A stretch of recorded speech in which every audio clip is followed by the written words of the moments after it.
Well, I'm looking at this little message in the corner. Hangouts on Air is going away later this year. Yeah. I saw that today. Crap. I'm going to have to learn a whole new way to do this. Well, we are live. And thank you for stopping by Indie Dave Comics. I, of course, am your host, Indie Dave. And let's have everybody introduce themselves. We've got Mike Murphy. Hey, everyone. All right, Mike Murphy is the creator of Samurai and Dinosaurs. And soon to be The Gods Fear Us, right? Is that what it's called? The Gods Fear Me. But yeah, Gods that's coming Fear up Me. real quick. All right, so we'll talk a little bit about that. We've got Cal, and he is one of the purveyors of Shinobi Sasquatch. Yep. Howdy. Good to be here. All righty, and how's Shinobi Sasquatch doing right now? We're real close to 29K. Ugh. Vodka. Yeah, we're creeping up on 29K, which means we're probably gonna hit 30K, and that makes me happy. How much? All right, well, we'll talk about. We'll get to you in a second.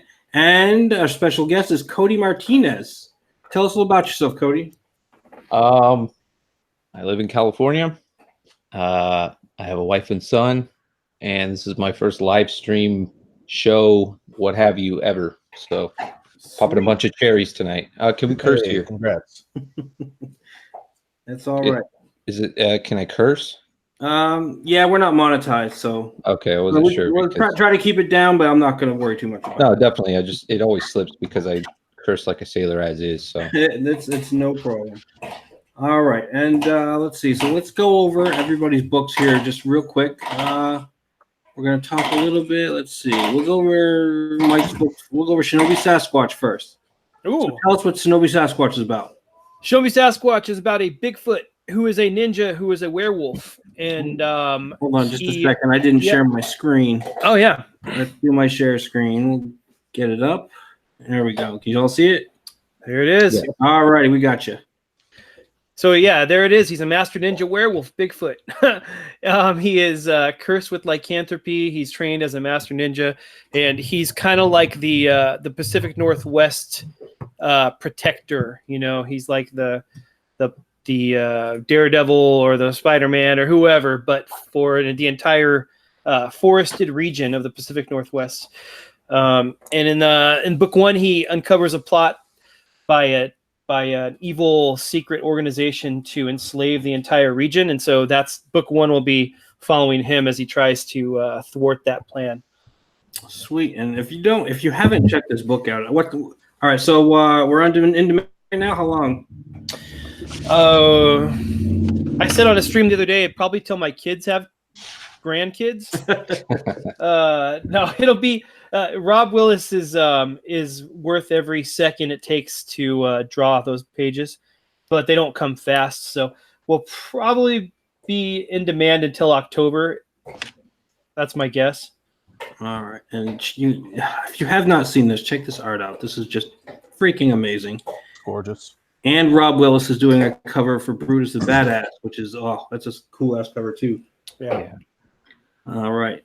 So let's see. Mike Murphy, tell us about Samurai and Dinosaurs. You got it. Samurai and Dinosaurs is the story of an elite group of samurai who are dispatched to investigate a downed meteorite and reports of monsters terrorizing the countryside. Along the way to their destination, time begins to break down and fracture around them. And once they reach their goal, what they discover is dinosaurs bleeding out of the Jurassic era into feudal Japan. It's 110 pages, and it's only $20. All Nice. right. And so you're at 9,290 right now. You're in demand. How much longer do we got on that to pick that up? We're going to be shutting down midnight on July 8th, and we're hoping that over the next 15 days or whatever it is between now and then, that we can hit 12K, because that'll unlock a huge pinup gallery that we're gonna use to showcase the best and brightest talent from Comicsgate. We got people like Kyung Lee and Narwhal in there and a whole bunch of others. It's going to be great. And you got that awesome Kelsey Shannon cover too. Yeah. It's kind of the showstopper. Kelsey really knocked it out of the park. I love that thing. Yeah, it's tremendous. Yeah, perfect promo image. Yeah, when it grabs you and it holds you, and it that's one of those things you wish you had right at the beginning of the campaign. Yeah, I make a really cool poster. Oh, it's so bad. But hey, even though he came in after we went into In Demand, I'm still happy he came into it. Yeah. All right. So, all right, let's go back and let me get off my screen share. Let's stop that. All righty. So, Cody, I want you to tell us a little bit about your project. Okay. You have art to show us? Oh yeah, I got a bunch of stuff. All right. I'm going to lock the screen on you, and you show us what you got and tell us about it. Okie dokie. How do I know when it's Right on? now, you're locked. Do you know how to do the screen lock? Screen share? Yeah. If you go up at the upper left hand corner, it's a green box with the arrow on it. Yeah. Share is grayed out. Oh, all right. Damn it. I don't know what to tell you. I should have done a little more show prep. I could have had you send me stuff. You can still send me stuff. Oh no, I'm sorry. I didn't select it. It's fine. Oh, okay. So let me know if you can see it. All right, we got your screen, looks like. Yeah. Cool. Okay. Yeah, so my project that I'm working on right now and actually funding artwork for as we speak is Wisdom Comes. This is a tale of Derikos Galvin. He's a young, troubled inhabitant of this world named Hera.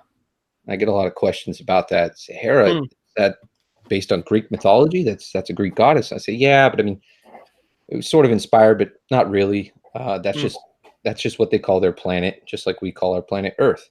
So this is an epic saga that details the life of this young man and how he devotes his life to literally saving his species from extinction.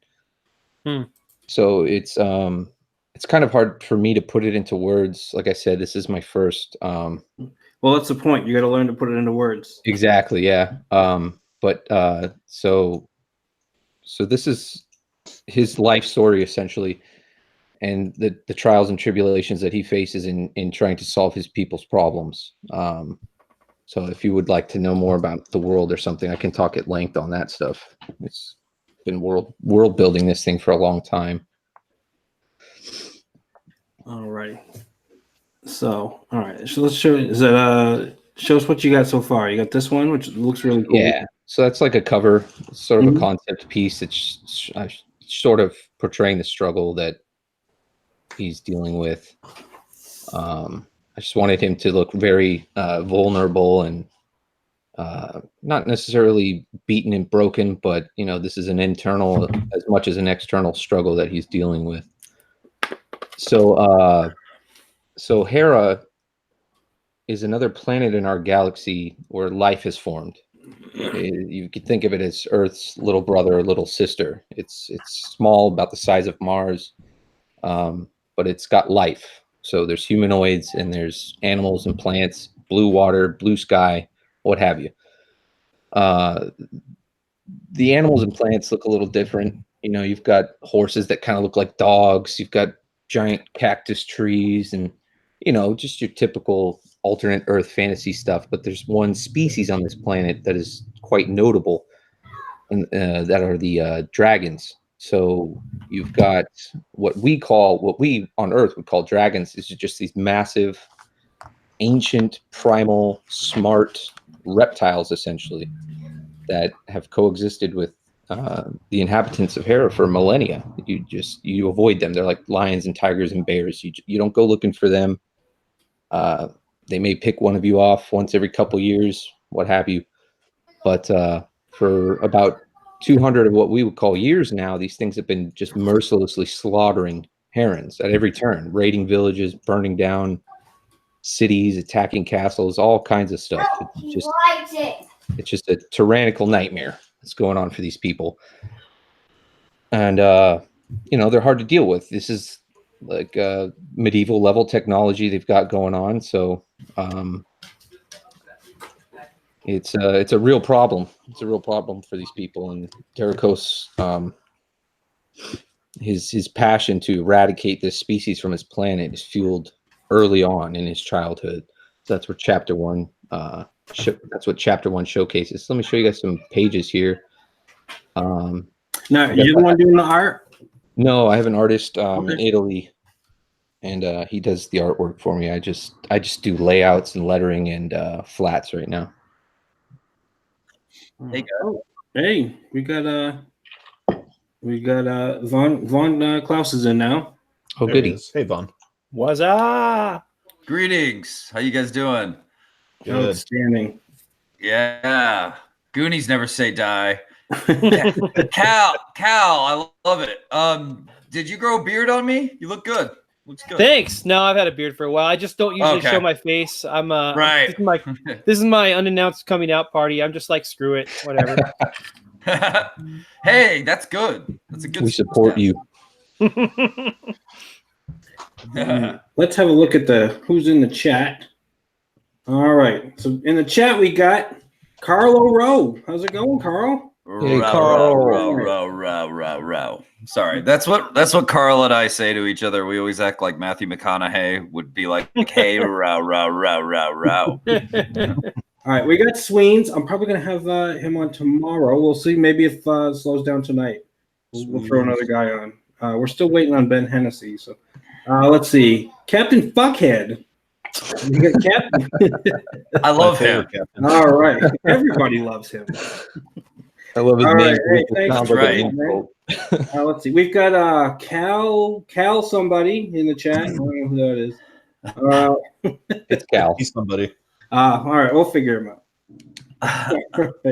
Let's see. The medal. Do we all know who the medal is? Yes, we do. Do we know about the medal? Because everybody should be like the medal because he likes and subscribes every single time. Nice. And we got Joe Frago. Joe Frago's been great for us on the Odyssey team this week. He's a big supporter. We like the Frago. All right, so let's see. Since Von Klaus just popped in, we're going to go ahead and cover his again, and then we're going to go over a little bit about this whole thing should be about crowdfunding. So, but let's go over Monster MD real quick. All right, we're up at 21,383. Yeah. 6 days left. Tell us a little bit about Monster MD. Monster MD is about a doctor to the local monsters who was on his way to becoming a great surgeon, and then he got his arm cut off and lost it all. He ends up becoming this underground doctor to the local monsters with this adorable invisible assistant, Heidi. And to be honest, in this story, he wants out. He doesn't like it anymore. He doesn't think he has what it takes. And so he decides he's going to bail for sure once he sees that the masked madman that cut off his arm and ruined his medical career is out there hunting monsters now. He just wants out. But he ends up having to confront his worst fears when Heidi gets kidnapped by that same madman. So it's a crazy story. He rides around in this amazing kind of self-made medical truck, which we affectionately call the meat wagon, and gets into crazy adventures with this hot invisible chick. So it's funny in all the right ways, and I think it has good serious moments and real heart in all the right ways, and has action out the ass. I mean, the final fight scene is like 38 pages, you guys. What? That's awesome. Yeah. Like if you were buying floppies, you'd be really pissed because it would just be this huge fight, and then there's no conclusion, and then you have to get the next issue. It's like that chicken fight on Family Guy. Yeah. Like the chicken guy. I mean, it does change settings, and it gets bloodier and bloodier and crazier. So yeah, the fight tells its own big story, I guess you could say. But I've been working on this since 2015 and loving it. I wrote it while running this tea house in Chicago, and I just would sip tea and write all day. And I loved the idea from the start. The comedy kind of wrote itself. I get to mess around with all these different monsters, but I also get to be funny with it, which I think is really fun because I grew up loving things like Abbott and Costello Meet Frankenstein, American Werewolf in London, just Lost Boys, all these great mixtures of comedy and horror were really my cup of tea. So I'm finally getting to do that with this. So there's a lot of passion and a lot of me preparing, if to make something like this since I was little. So it's kind of a dream come true right now. All right. If this is your first time watching, Indie Dave show, this is what I call a crowdfunding roundtable. And the reason these big successful guys, Cal, Mike, and Rise Again, are on this show is because Cody is about to launch his project, right? Correct. All right. When are you planning on doing that? I'm actually not too sure because I just saw that Starblades and Graveyard Shift Volume 2 are coming out in mid-July. So I don't know what the best practice would be for that. I'm not, not like, oh, I'm going to knock them out of the water. Obviously not. I'm like thinking sort of selfishly there. You know what I mean? It's just, I'm not sure.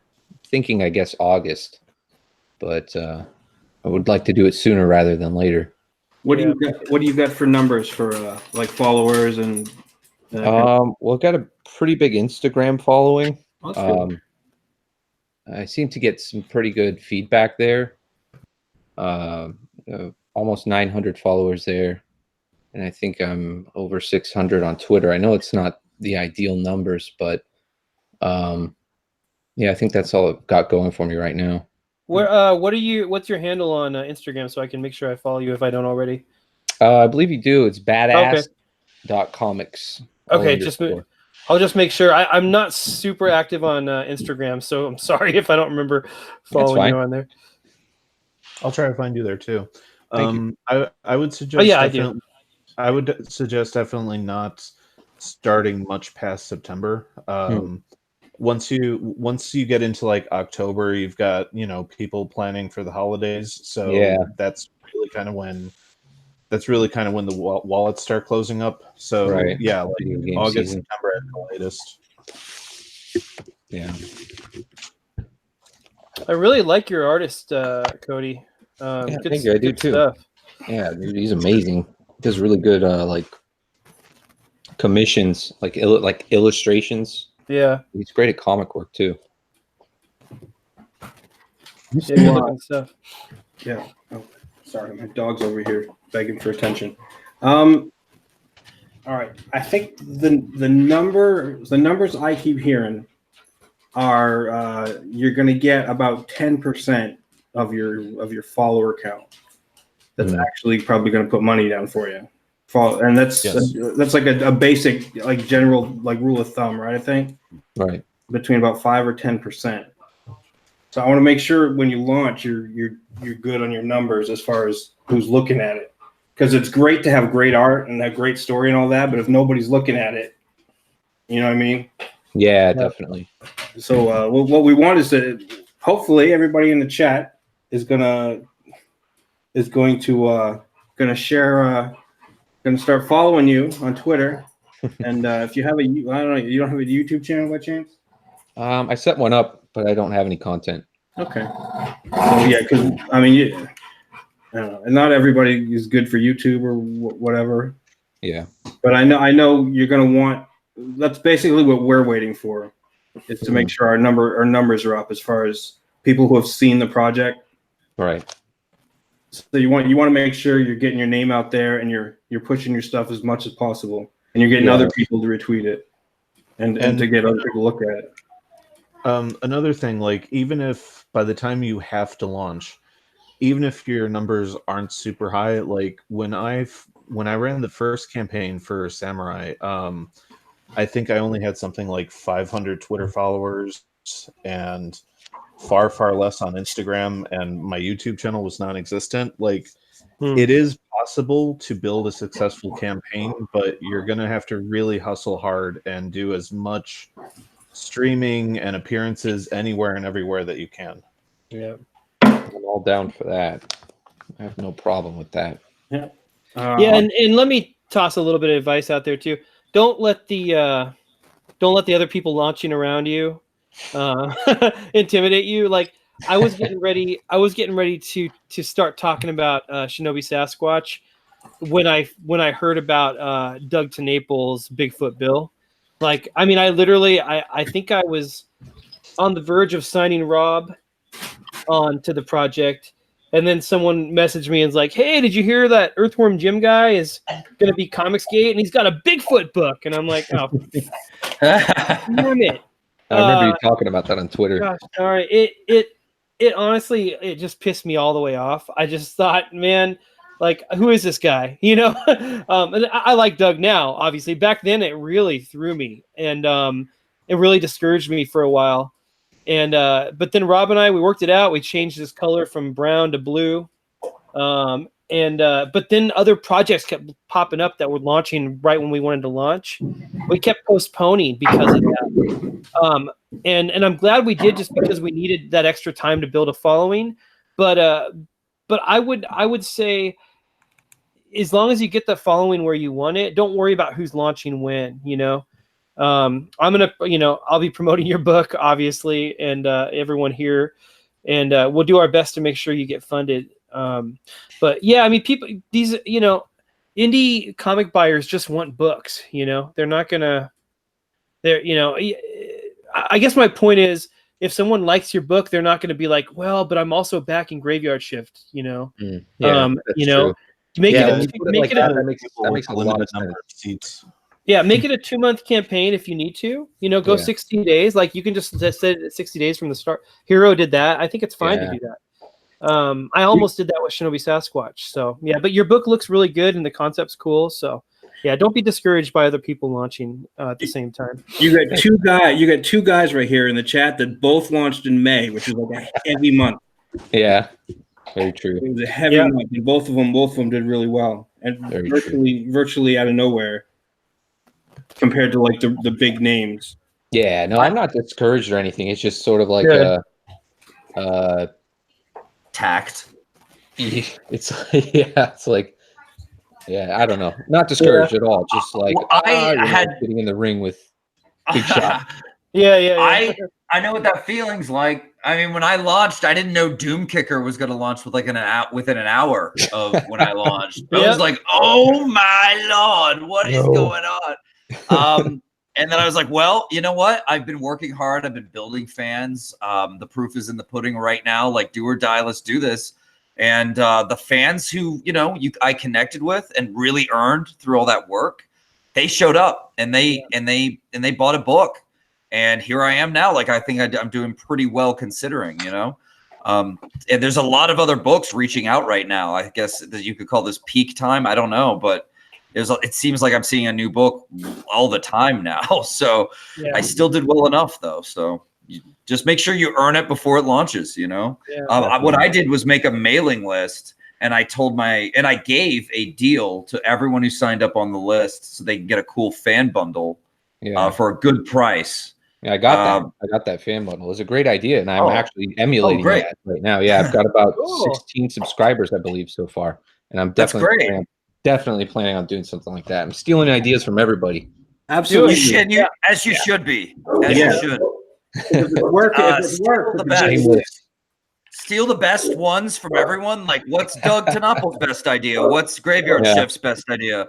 What's Vaughn's best idea? What's Cal's best? And then cram them into a really tasty campaign that people love. And then you shove it down their throat. Yep. But big plans for the campaign. It's just so confusing on Indiegogo when you're on the page and it's like, I wish there was like a sheet that was just like, these are all the size photos you need to make and promo things and all that stuff, but we're figuring it out. Now, do you consider yourself a Comicsgate book? Not technically, only because I wouldn't call myself a true comics fan. Like, I love comics, but I'm not like diehard like all you guys. Like, I can't name like some random issue of something or other, but I've always enjoyed the medium. I grew up with it. My dad was always had books on the shelf. Spider-Man and Batman were his number 2. And so I've always just been like, I was always stealing them off his shelf and hiding them under the bed, in between the mattress, just rereading like Todd McFarlane era Venom issues and Batman stuff. So it's always been there. But I think my problem in life has always been I've been sort of a jack of all trades. I can never like focus on one thing and master it. So I Take just that. got a message from Ben Henderson. He's got issues with his internet, so he's working on it right now. Bring it on, Ben. Fingers crossed. Benderson. So yeah, no, I wouldn't. Only because I would just feel like sort of a poser, you know. I don't want to be like, yeah, Comicsgate. Like I love Comicsgate. Like what you guys are doing is great. I mean, you're taking control of what you want and what you want to give to people that you want to read your projects, and it's great. So yeah, I mean, I love everybody who's in it, and I've never had a negative experience. It's just a personal thing of mine. I don't want to feel like I said, like a poser, you know what I mean? I'm not gonna lie and say, oh yeah, man, I've got so many comics, I've been reading comics every day for all my life. I'm not gonna lie, but Yeah. you know. Good. We can smell a casual. No, just It's really not that hard a concept though. It's basically deliver a good product and don't beat people over the head with your politics. Exactly. Yeah. Yeah, I mean, and I get behind that 1,000%. 1,000. We have another Vaughn. We got a Todd in the chat, so we got another Graveyard Shift talent search winner hanging out with us. oh, awesome. Hey, Todd.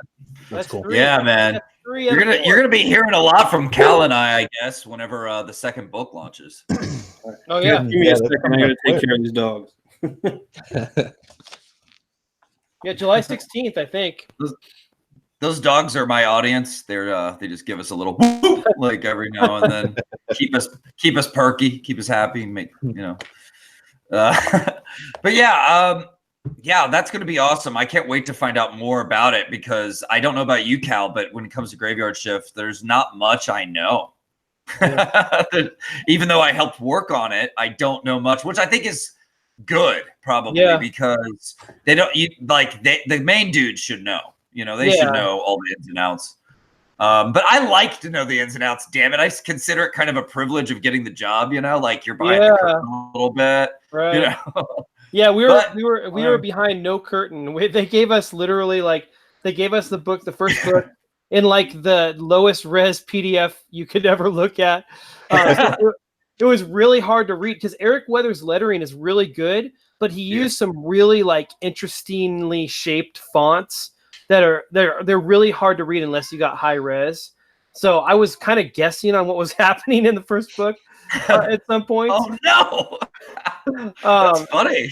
But no, I mean, but of course you told them, you were like, yeah, I got this. This book looks great, you know. Like. Yeah. I most of it I got, but you know, it's funny because one of the characters that I won't spoil anything, but one of the characters I'm writing is kind of barely in the first book. And I didn't realize he even was in the first book until I did my second read on it.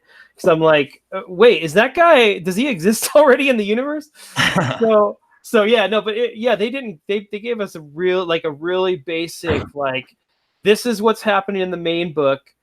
I'm writing, I think I wrote the epilogue to the main story, and then Vaughn, you wrote, like, isn't yours like a I don't know. It's weird, but it's like I think it's 3 separate books. I'm not even positive about that. But I think I think Malin and Polton are doing one, and then me and Render Contender did one, and then Vaughn and Todd did the other one. So and it was weird when they showed up at my house and blindfolded me and put me in the trunk. and then they drove me to this. I smelled sand, so I assume it was a desert. And then when they left, I pulled off the blindfold, and there's our winner. There was a check in my hand. There was a check. It was weird. It was so weird. Yeah, they're very secretive, man. But I think that's pretty smart. I think that's pretty professional in their own way. I might be, if I was the type of guy doing this, I might be like, here's what happens. Like, I might tell too much. I should take a note from them, you know? Yeah, absolutely. But I got to do a side story that I might be in book 2 or 3 also. I've been confused on that as well. And I don't know where to, and it's going to have a really classic 1980s horror slasher feel. So that's just going to be fun. You know what, Vaughn? I was really, when you told me your concept, I was really, really jealous. Yeah. And then I was kind of kicking myself for what because what I submitted to them was I gave them like an early Shinobi Sasquatch script, but then I gave for them the main script I gave them was for another like a property under my real name, because Cal Jameson's not my real name, and and that one has like, it's really big and badass, but it's got like a really like satisfying emotional like resolution, and like it's even though it's like real dramatic and or real actiony and real like it's like supernatural and horror and everything, it ties up in such like a kind of like a tender way. So because based on that, I think they picked me to write the epilogue, because they wanted everything to tie up really nice at the end with a couple of characters. And so I mean, I kind of dug my own grave. but no, I was jealous when I first heard, but I'm really happy with the assignment I got. In retrospect, I really like, I got to kind of create the backstory for one, like a major character in Graveyard Shift, and then another one I got to write like a really cool like I don't know, like a cool conclusion, but not quite. I don't know. Yeah. I can't say too much about it, but I'm really pumped, Vaughn, for both of our stories. So anyway, I won't take up any more time about Graveyard Shift, but I could not be more excited about being part of that project, man. Yeah, man, you're a good writer, man. I think it's gonna come out great. Yeah, same to you. Same to you, buddy. Yeah. Let's see. Back again in the chat. We got everybody's giving love to Sweens, as they should. We got Ignition. I'm sorry I couldn't get you on today. This is kind of planned out how we do this, because I like to get the one guy who's got the project getting ready to go with the guys, giving them advice. I want to have you on another time. I know you were supposed to come on before and unfortunately missed it. So, but Ignition's in the chat, and everybody check out Ignition. His stuff looks pretty good too. And so to go harken back to our conversation, he's my artist for the story I did for John Malin and Mark. Oh, Ignition is the Graveyard. Ignition is Tom Mulrooney, who is an awesome artist. Yeah. Who is doing Graveyard Shift Volume 2, and he illustrated my story, so it's a pretty cool connection there. Now I'm I don't know if I should invite him now. You should. You know what? We're gonna get. You know what? At some point, we want to get you guys. We'll get all you guys on for specifically for the Graveyard Shift thing. Yeah, I'd love to do that. And Ignition, I want to have you on maybe tomorrow or something. We're doing. We want to do another show tomorrow. I think if I can get if Sweens is up for to do just a straight up oddity show, to talk about the book a little bit and our, how we got together, that kind of stuff. But all right, but today is Cody's show. Yeah, back to Cody. I'm gonna grab a refill, guys. I'll be right back. All right. So Cody, what are you looking at for tiers? What were you thinking? Well, I'm thinking base price is going to be 60 pages, and I was thinking somewhere in the ballpark of 20. Color or black and white? Well, I want full color. Okay. But I'm not sure if I can include that into like the initial goal, simply because of pricing. You know what I mean? Mm-hmm. His art looks great. Yeah, exactly. Yeah, that's what I was thinking would be the best idea, because his art looks great in black and white, but he's drawing it with a specific colorist in mind. So not a lot of hatching and shading that he's doing. You know what I mean? Yeah. Have you already priced out that colorist? I'm sorry, what? Have you already priced out the colorist? No, I'm waiting to hear back from him now. Okay. I actually wanted to reveal on your show tonight who I've got coloring the first 5 pages, which I had already previously sent out to my list as a preview. It's going to be Steve Cannon. I don't know if you guys know who that is. I haven't heard. Has he done any of the other books? He does Jack Irons. Oh, okay. He's good. He's great. Oh, so, yeah. I thought that was on the board. That's a good one. Yeah, he's a cool dude too. He's super flexible and nice. Just a dream to work with. So he's coloring the first 5 pages now, which I can show you guys if you want. Yeah, absolutely. Cool. I'll show you those. I don't have them in color, but I can just show you the actual pages. Mhm. Yeah, he's coloring those now, and once we get those, I'm going to resend that out. I already talked to my mailing list. I was like, hey, colors are getting delayed, but here, I want to show you guys anyway. So I sent it to them, and I learned I learned a lesson from John Malin, and I'm not gonna. We were on John Malin's show, and it was the first time I'd been on a show that I didn't host. When you put up your stuff and haven't got your pictures up yet, people can see the Hangouts address up in the top. here, this screen. Right. Oh right. yeah. So I'm just. I mean, Oh yeah. it's not your fault. I'm so bad at multitasking. I'm sorry. No. I did exactly the same thing on John Malin's show. So I like to pass it on. Sometimes just when you're you don't think about it. You're switching screens, and then the address is right up there. But you're good now, so it's way worse to do it on Malin. So yeah, exactly. Luckily, nobody clicked on it and did the put up porn and stuff. Yeah. Didn't you like dox yourself, Cal, on like one of the streams on one of the last shows I did with you guys? It was I clicked on I was going to show the project because I had just backed Monster MD, so I was clicking on it to show that I just backed it, and it was on my credit card page. Oh no! no. Yeah, I had to go back. I had to go back and blur that screen when I posted it. When I reposted it. Nice. Good save. Good save. Yeah. Anyway, I'm enjoying my new. No, I'm not going to say I stole your credit card.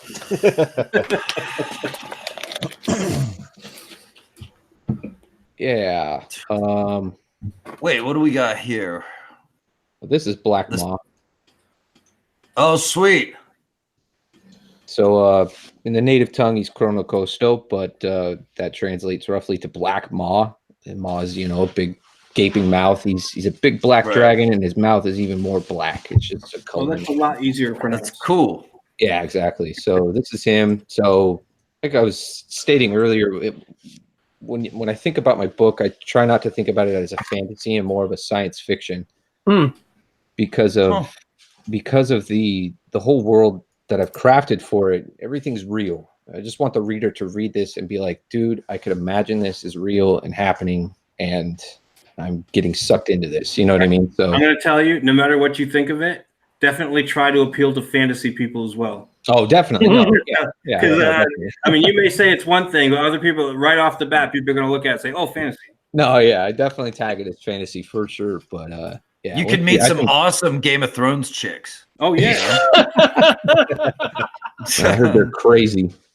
Here's the flats I did for that. So nice. Flat, so there Steve picks his own colors, so I'm just just reviewing, making sure there's no damn gaps and all that good stuff. Yeah. I just really like this color scheme, but he's going to be big and black and scary. Let me show you guys some pages. That's awesome. So the book starts out, the narration style is from the point of view of the main character, and it's scraps of his journal that he writes in throughout his life. So you get to see his like psychological evolution and maturity progress through the pages of the book. So here we have him writing in his own language, and it sort of transitions into English here. That's cool. That's cool. I like that. I like that first person angle on that too. That's nice. Dude, I didn't even tell him to do this. I just said hand reaches to touch space-time anomaly, and he just like went for it. So I was like, that's cool. I like the tilt too. It's sort of like a mysterious thing.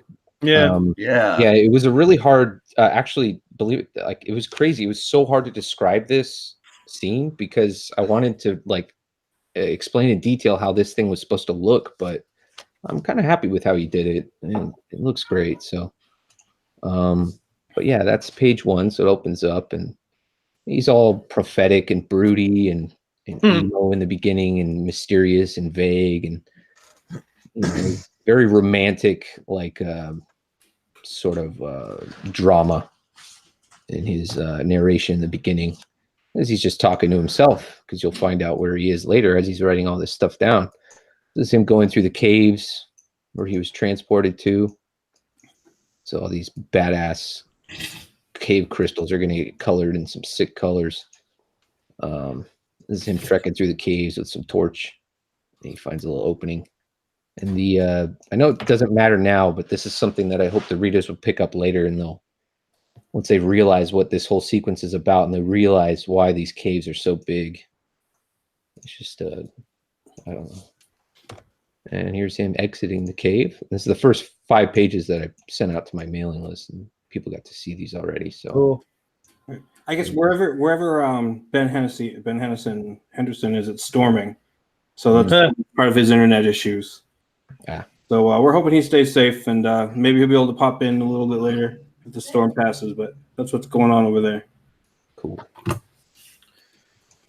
I like those dialogue boxes or the narration boxes. I love Yeah, them. that's really They're cool. So cool, So custom. stylized.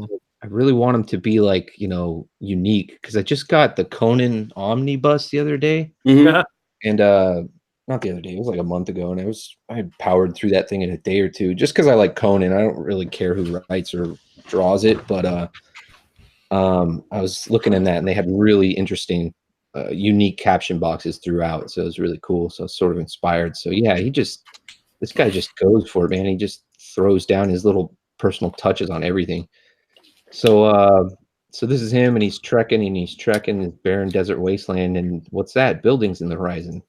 So he crests the dune, and I had somebody beta read this scene and like, have you ever walked up a sand dune? I'm like, yeah, dude, I'm not gonna show the struggle of somebody walking up a sand dune. That's boring. That'd be so boring. Yeah. He's like, like trudging through up the sand. I'm like, my readers will not be concerned with that.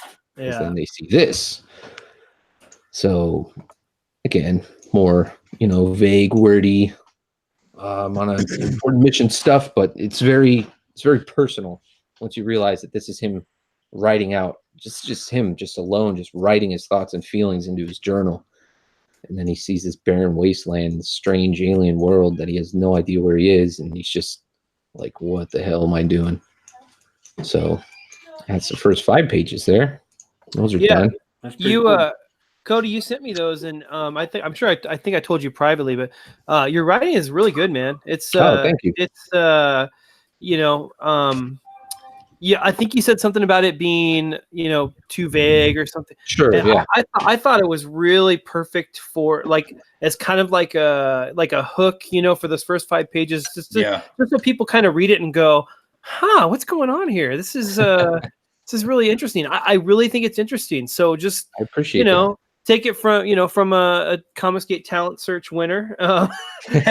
Your writing is good, man. Yeah, I like appreciate that very much. That Yeah. means the world to me, and I'll save my tears for after the stream. Don't cry yourself to sleep on your pillow. I'm a man, damn it. Yeah. This is a cool little. Thanks again, Cal. Really seriously appreciate that. Oh yeah, no problem, man. This is a cool little family portrait I commissioned from the artist, just to get a few more characters in the mix before he starts throwing down artwork. So this is the father, the mother, and the baby brother. Pretty typical fantasy tropes. Strong, stoic blacksmith dad. Long hair, sort of Arwen looking mother, but she's going to be like a really. She's going to be one of the focal points of chapter 1. So I really wanted to have this design showcase everything that she can be, because her. Never mind. I like the combination of the barbarian medieval with the combat boots. Yeah, it's pretty cool, huh? I was looking at that. I was like, he's super into like anarchy and punk rock and steampunk and cyberpunk. So I like his little twists on it. I was going to complain, but I'm not really complaining. I was going to point out and be like, that's kind of weird for like a fantasy world. Yeah. I don't care. They have really advanced shoemaking on this sure. fantasy world.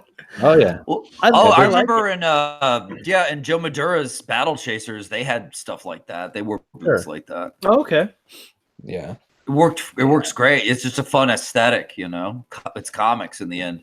I also want to say that baby looks very judgy. and is wise beyond its years.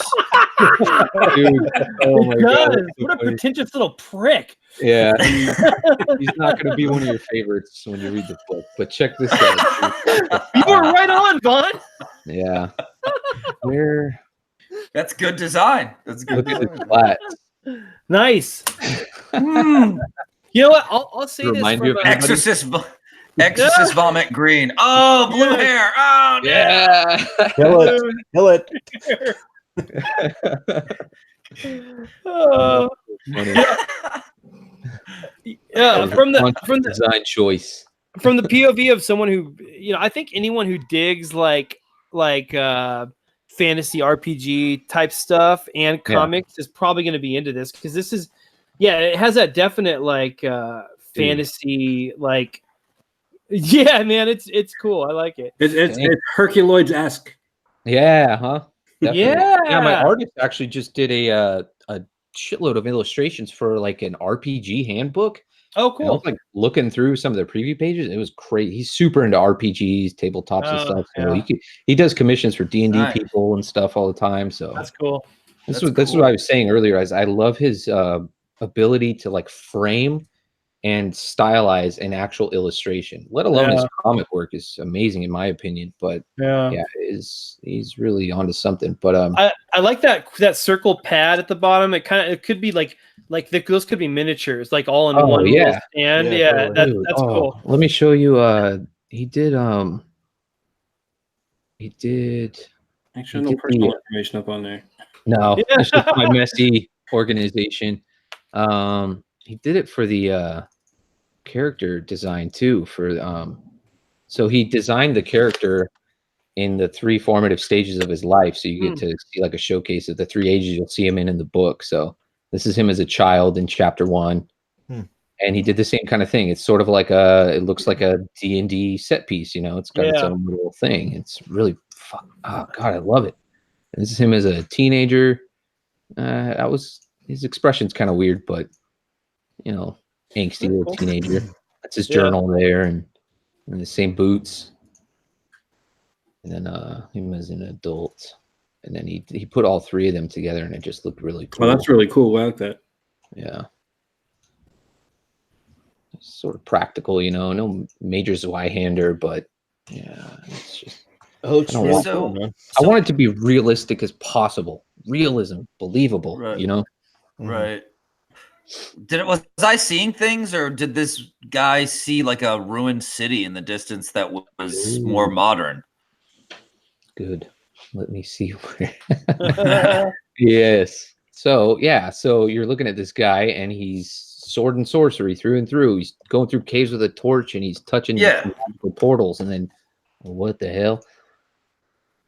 Everything went colliding or collapsing down, and then we've kind of a new era of. I mean, I don't know. You can tell us or keep it secret, whatever. Yeah, I don't know. I'd love to give spoilers. So this is Earth, where he is right here.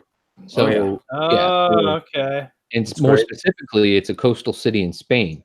So okay. Do with that information what you will. He's there on a mission, and he's looking for answers to save his people. So I think that's about where I'll leave it there. I can. I'll answer any of your guys' questions as long as they're not too divulging. But I have 5 other pages that I got today. If you guys want to take a look at those, they're just roughs, but I don't want to take up all the time. All right. Well, your project definitely looks really good. I want everybody in the chat. I wanted to make sure they follow you. What's your Twitter? At Mega Dregs.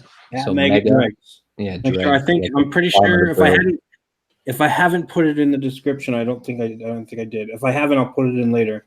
But look up at Mega Dregs and keep an eye on Wisdom Comes. Yeah, because it looks to be a pretty cool book coming up. Thank you.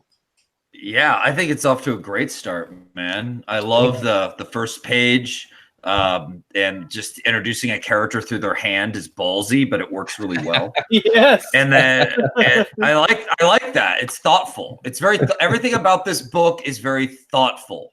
Like I like how much thought you've put into this, and it's not just you're not overdoing it though. You're not overbuilding the world or overthinking things. You're finding that happy medium, you know, where it's thoughtful but it's engaging, doesn't overwhelm you. Starts off mysterious, but that's cool. That's in a good way.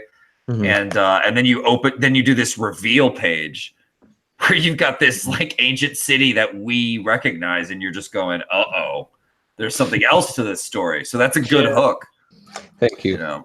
Yeah, it seems fully realized without being, you know, anal retentive, I guess. Yeah. Mm-hmm.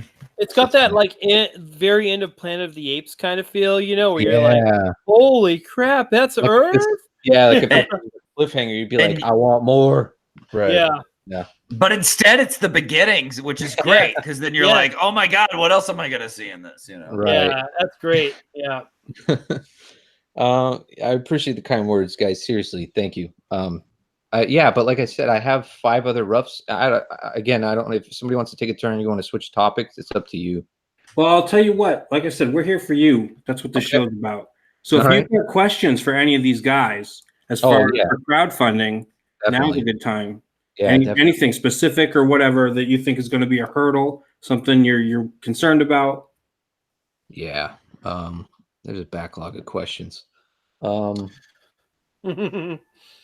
I definitely to touch back on something earlier before you started showing off the pages. I'm definitely with Indie Dave. I think coloring should be a stretch goal. Not only because I think the pages look great in black and white, but also because if you're talking about a 60-page book that's going full color and printing that up is really going to eat into that heavily unless you have a buffer, you know, with a stretch goal. Yeah, I definitely was thinking about that last week when I started talking to Steve more about coloring the first 5 pages and getting the price for that, and then just doing like because he gave me his rates, and so I did like a ballpark of what it would cost to color the book in his style, and I was like, oh, that's a bit much to add on to the goal. But the other thing that I am optimistic about in terms of total goal funding is that I realized that there are many Indiegogo projects out there and other crowdfunding projects out there that will start with 0 progress and start with 99% progress. Like Vaughn's Monster MD, I believe you said, Vaughn, when you launched, you were like 90% done.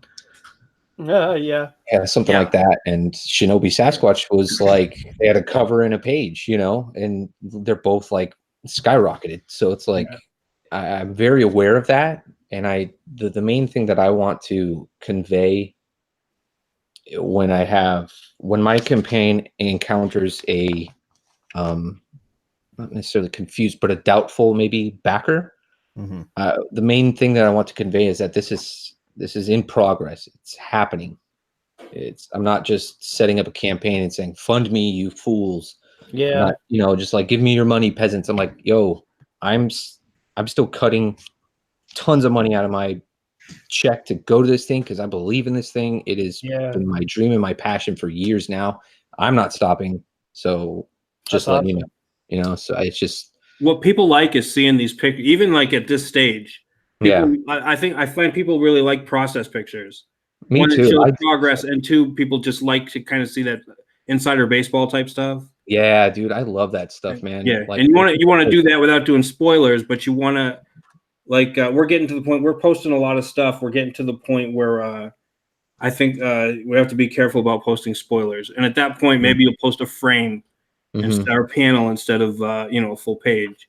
Yeah. But once you start posting art, especially like you post something like this where it's early, and then you show the inks, you show that process. I think people really get a kick out of that. Oh, definitely. Yeah. On my Instagram, I do that. I follow that method 100%. Anytime he sends me new stuff, I throw the roughs up there right away, like not even a full page because it's square anyway. And then I throw the inks. Like even if I already have them, I just wait because I think it's not necessarily me teasing or dangling the carrot, so to speak. It's more of a respect. In my terms, it's more respect for the people who appreciate that, because as much as great as it is to see a full colored artwork page, for someone like me who's really interested in the craft, and I want to see stick figures. I want to see coffee stains on a bar napkin. You know, I want to see that stuff.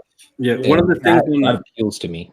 When I backed Bigfoot Bill, one of the things I got was a pencil page of like progress work, and it was really cool when I got the book to turn to the page and look at the pencil that he did and see how it changed from the final. So I mean, those are it's really cool to see, and plus people, it's a good progress. People see that you're actually doing something. Yeah, definitely. And I mean, for someone like me, I'm like, I don't have tons of money to throw at this thing like I can, but I mean, every spare dollar is, of course, it's what I want to happen.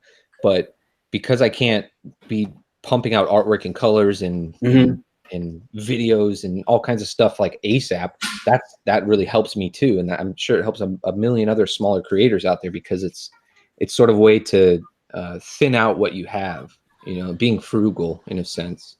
Yeah. Yeah. And I appreciate it when artists do that. So, all right, Captain Fuckhead's going to bed. So, he wants to keep listening, but it's late. It's 3 a.m. wherever he's at. So, Philippines? I bet Captain Fuckhead has a really messy pillow. It's so jarring whenever anyone says his name. I'm like, wow. Yeah, it seems like an insult. All right, Captain. As soon as I'm monetized, which will be never, I'm not going to be able to say his name anymore. Also in the chat, we get thanks for Dr. Wright showed up, and Liam Gray also. Oh, Liam, awesome. You know, type. Dr. Wright says there's a strange mixture of beer, energy drinks, and water bottles on his desk. Dude, you know, you guys need to know, Liam is doing it right, man. He hit me up to get like some, you know, feedback on his script and stuff. Like he's doing it right. He wants to make sure his project is gonna knock people's socks off. So please follow Liam if you can. You can. I know you can. Yeah, find a good creative group, because everybody's always willing to share and help out and tweet out your stuff.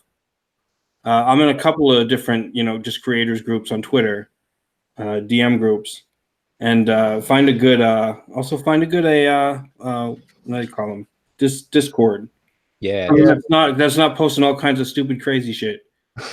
That's posting good stuff, and everybody's supporting each other and giving advice and stuff like that. Yeah, definitely. You guys want to see my goofy layout? I'm not good at Discord, man. I'm total boomer at Discord. I'm terrible at Instagram. I cannot figure Instagram out. Post a picture and leave. That's exactly what I do. I get on there, I copy and paste like the previous hashtags. My son tells me you got to use like 1 million hashtags on Instagram. You do. And and then I'm gone. I'm like, I'm out of here for a while. I always think, like, oh, it must be like Twitter. I go in and I'm like, what are all these? No, well, I don't understand. I retweeted somebody's Instagram a long time ago. I just remember something I said when I reposted it. It was something like to the effect that like Instagram totally lacks in the community and interaction department, but the exposure department is off the charts. It's insane. Yeah. Like people just like your stuff and save your stuff and share your stuff, whether they're interested or not, whatever. I mean, it's exposure, but like when you try to, like, somebody will reply on your post like, dude, this is awesome. And you talk to them, it's like, hey, thanks. And then that's it.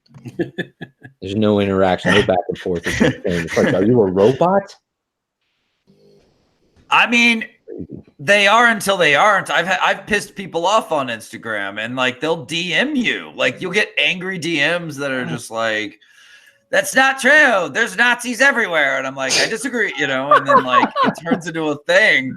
Like I've had them do that. Yeah. It's crazy. I don't know why. It's because I'll see something I don't like and I'll make a snide comment, you know. So every now and then. What was World War II about? I'm sorry. What was that whole thing about? Like, I thought we defeated the Nazis. I don't know. Yeah. Yeah, for most of the people, I find most people follow me on Instagram are just the same people that follow me on Twitter, which is fine. Yeah. You know, I don't mind that at all. But And then like I almost never post. Like I think last thing I posted was like a week ago. And then at random people just start like following me on Instagram. I'm like, oh, that's cool. I mean, like, even like I hadn't posted something in almost a month, and I'd get 2 or 3 followers a day, and I don't get it. And some people are like, man, I'm having trouble getting followers. And I'm like, people just follow me at random. I don't know who they are or why. Yeah. And yeah, then, they like, just see all it takes is one picture that they like, and they might follow you. Certain people do it that way. Yeah. You know, they just follow everyone, you know? yeah. And then we're going on vacation later this summer, and I'm going charter fishing. So like I've been watching a lot of charter fishing videos on YouTube, and like some of the channels, like, oh, he's got an Instagram page. I'll go to the Instagram and like, oh, look, he's posted pictures of fish. So then I'll click on a picture of fish, and then I get a follow back, and then all of a sudden it's like a whole bunch of I got all these like charter fish that are following all me. these fish just That sucks. I think it's kind of funny, man. Like now, every comic book thing you post, there might be a guy on a boat out somewhere fishing, going, "Oh, that's cool. That's pretty sweet." Yeah, I have like literally like Sasquatch, Bigfoot hunter people. Did you see him? Did you see him? You need to build your I audience. linked an account. I think I sent you a DM the other day. You need to get with a creepy little book and see if you can get on his show, because that's all the stuff they post. They post stuff about Sasquatch and UFOs and all that crap. Oh yeah. You should get a hold of them and see, because you guys are almost done, but still, it's just another audience to pick up. Oh yeah, no, we'll be going in demand for a long time, so I definitely need to hit them up. And I think we're probably, because we're kind of urban legendish, swamp kind of stuff. So I think I'll probably hit them up too in a little bit. Yeah. Man, I wish I had that in my book. You wish you had monsters and stuff in your book? Yeah. Like secret swamp things? That would be cool. Hey, Vaughn, if we both hit 40K, you'll have a cryptid in one of your books. So that would be so cool. That would be so damn cool. I mean, Dr. Black in my story calls almost all of them cryptids. He calls himself he's a cryptocologist. Nice. Yeah. But I felt like I cheated sometimes when I made up Monster MD, because I was just like, end all the monsters. Like, don't have to make anything up. Just cheat. Sometimes that's good to do as a It's true. It's a loophole, and as a writer, I highly recommend those sometimes. Yes. Well, it's about mass appeal. That's what you got to do. It's like I said, for like if you're a novelist and you go to a publisher and you say, yeah, I'm doing this story about this, your agent, your publisher will be like, can you make it about aliens? Aliens are hot right now. Can you throw aliens in your book? Yeah. And it's called writing. It's called writing to the market, and literally that's what publishers do. They will literally say, hey, this is popular right now. Can you change your book a little bit and put Bigfoot in it? And that is there any way that you can do that? That's how the Meg was written. The original The Meg. They were like, sharks are popular. That's funny. So it's like Jaws blew up, and they were like, what else you got? I got the Meg. I mean, literally, like you'll see, like, for whatever reason, vampires pop up and are super popular. It's because one vampire book will become really popular. So all the other publishers like, oh, we want a vampire book now. Yeah. And it's the same thing that goes on at the big two. It's why you'll get like a Deadpool after what's his name? The other guy from DC. Deathstroke. Deathstroke, yeah. And that's why those two characters, because of that character's popular. Let's make something almost the same over here at Marvel. Yeah. Huh. Well, no, it makes sense. That's what happens. That's when I was in film school. My teachers taught me that, and they did tell us to create to what's popular sometimes, just as a writer, to maybe get a job or make ends meet. Maybe use it as a way to break in. I'm not against it. I'm not like all about it like my teachers were, but it's interesting how, whether you're even conscious of it or not, you will end up writing something with that that kind of is reflective of the times you're in and what was popular. I'm the kind of jerk that I look at what's popular and then I try to see if the opposite is cool. And that's part of why I liked Monster MD, because he's not a monster hunter. He's a freaking doctor. Like he mends the mods. He literally like sews them up after monster hunters try to kill him and stuff. And I was thinking about adding a monster hunter character who's like an idiot, you know, like, and not graceful at all, you know, because I'm tired of them being all so awesome and graceful and ninjas, you know. But like, no offense to Shinobi, but like, I was just like, I also recommend to writers, look at what's popular and then ask yourself, what is the complete opposite, and see if there's a way to make it cool and compelling, because that might end up shifting the tides of everyone just being a carbon copy of each other and someone breaking through and doing something different. I have similar advice. I wouldn't say go. That's not bad advice. Well, I would say take a popular trope, go to tvtropes.com, and you get lost there forever. I don't know if you've ever been there. Yeah. But take a popular trope, and instead of turning it 180, just turn it a little bit. Turn it 35. Turn it 50. Turn it just a little bit skewed, so that just enough where people are like, oh, I think I know what's going to happen here. And then it's like, whoa. Because a lot of time it's like, oh yeah, the good guy's really the bad guy. If it gets done too much. Now, I'm not saying that's what you're doing, but I'm just saying, you know, sometimes if you skew it just enough, just put a little bit of your own twist on it, then you got a million story ideas from the past that you can just take and just put your own little spin on it and make it interesting and make it good. Yeah. I did that with a zombie story once. I wanted to tell my version of a zombie story. How boring is that? Like, just the thought of it kind of exhausts me. So I came up with an idea that was like really offbeat, bizarre version of a zombie where he's not, you know, the undead, but it's one of those cases where you've read about in real life where someone has massive head trauma and brain damage, so they're zombie-like, and he ends up getting directed and used to be a hitman. So it's like, it's nice, zombie hitman. You know, it's zombie, but it's weird. You know, I feel a lot of this kind of lines up with like how I usually end up writing something, or I should say, coming up with ideas. Like with The Gods Fear Me. So, you know, back when Prometheus came out, I watched it, and like most people, didn't like it. But like where my mind usually goes to is like how, like, what does work in this, and what would I do to make those things cool? And what my brain latched onto is I was like, okay, so David, the android, is pretty cool. And those kind of that primordial face hugger giant Lovecraftian thing that the engineer takes on is cool. Why isn't this whole movie just 2 hours of androids fighting Lovecraftian monsters? And like, boom, like I had a whole concept and I was off and running. Yeah. Cool. It's a good idea. It's a good way to break down. That's the best way to write, is to find something that you hate and say, how would I fix it? And I have a character that I'm working on with ZZombie13, which everybody should follow on Twitter, who's Paul Dozier. And it's basically a girl in an armored suit, it's basically Ironheart. Except I said, okay, what is all the stuff that everybody hates about her? She's a Mary Sue. She's good at everything all the time, and blah blah blah. And I said, all right, she's got the. I'm gonna take this girl, put her in the super suit, but she's not good at fighting. So if she wants to like hand-to-hand stuff, she's good at like she was like a gymnast.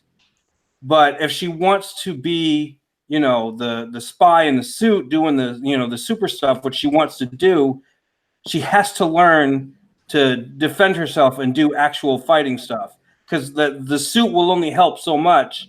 But once you come across a bad guy that knows what he's doing, you know, all that stuff will fly out the window. It doesn't matter how good your suit is. If this guy's like, all right, you know, I know what I'm doing and you don't, you know, and that's basically the idea. Was I took Ironheart and I said, well, let's take Ironheart and make her not a Mary Sue.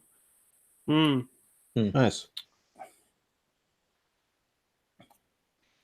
Did everybody run out of drinks? What?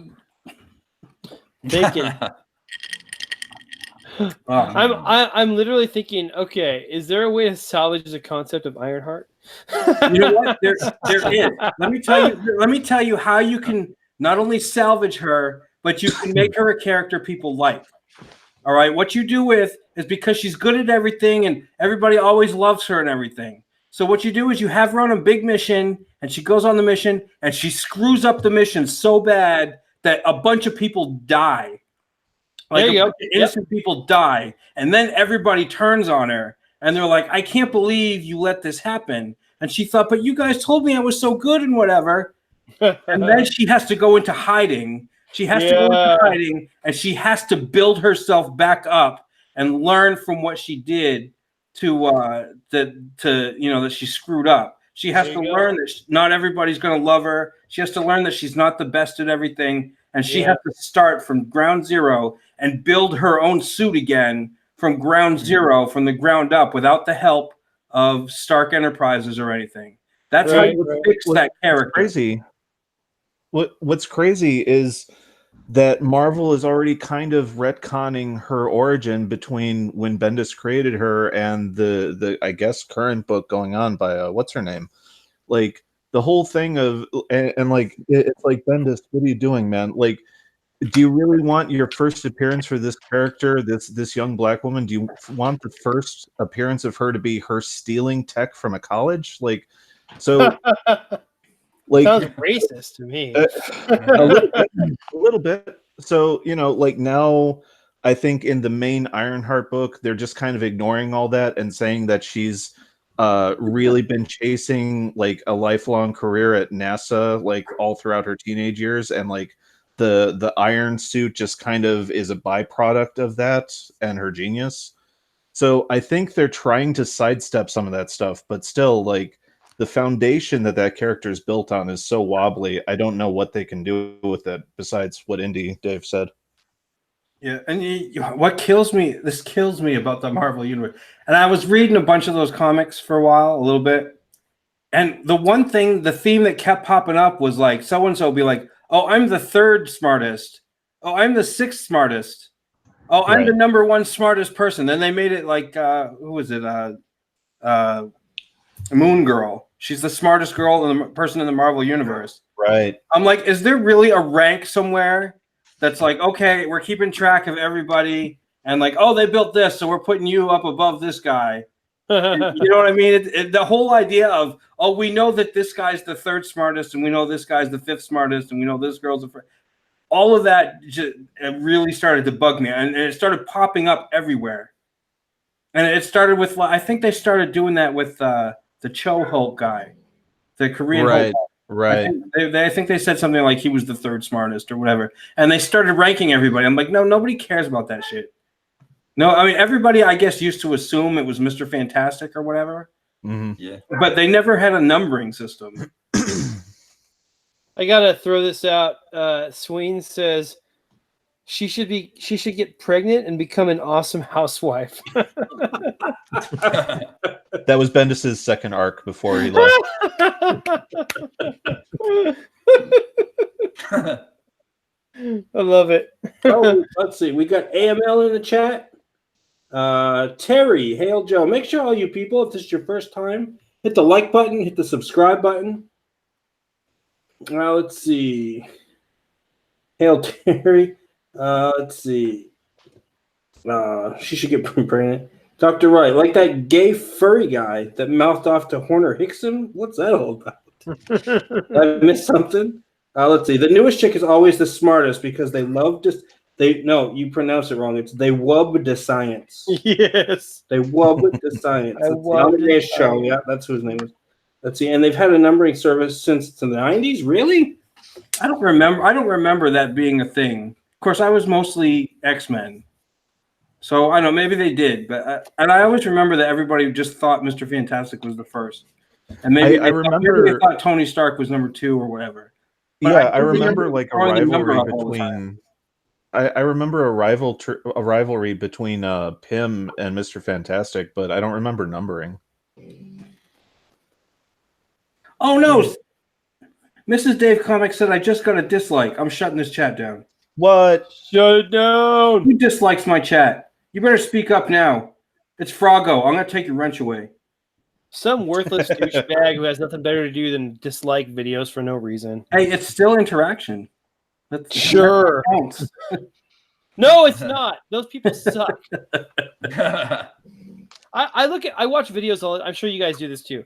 I watch a video on YouTube and go, "This is thoroughly entertaining." There's no like political anything in it. It's just entertaining. And there's like 50 dislikes. I'm like, what is wrong with people? Like, are they just prowling Twitter or prowling YouTube looking for videos that have a lot of likes just to dislike them? Like those guys in Cambodia that build like temples and swimming pools with just a machete and a clay pot. Like how are you disliking this? These guys literally have nothing, and they're building like temples and castles underground with swimming pools. And I just watched one where they built a freaking water slide. No, it's a slide into a swimming pool, but they built it with sticks and reeds and like. They like burned like weeds and like mixed it into dirt with water and made concrete somehow. I don't know. Like, how are you disliking this? It's the most amazing thing I've ever seen. So anyway, there's people that just they live to dislike things that other people like. So whatever. Yeah, I don't know. So, even if it's something I don't like, I'll start watching something. If it's something I don't like, I don't hit the dislike button. I just switch to a different video. Yep. Me too. I never hit dislike unless it's SJW gone nonsense. Then I dislike it. Oh, we scared them off. They undisliked us.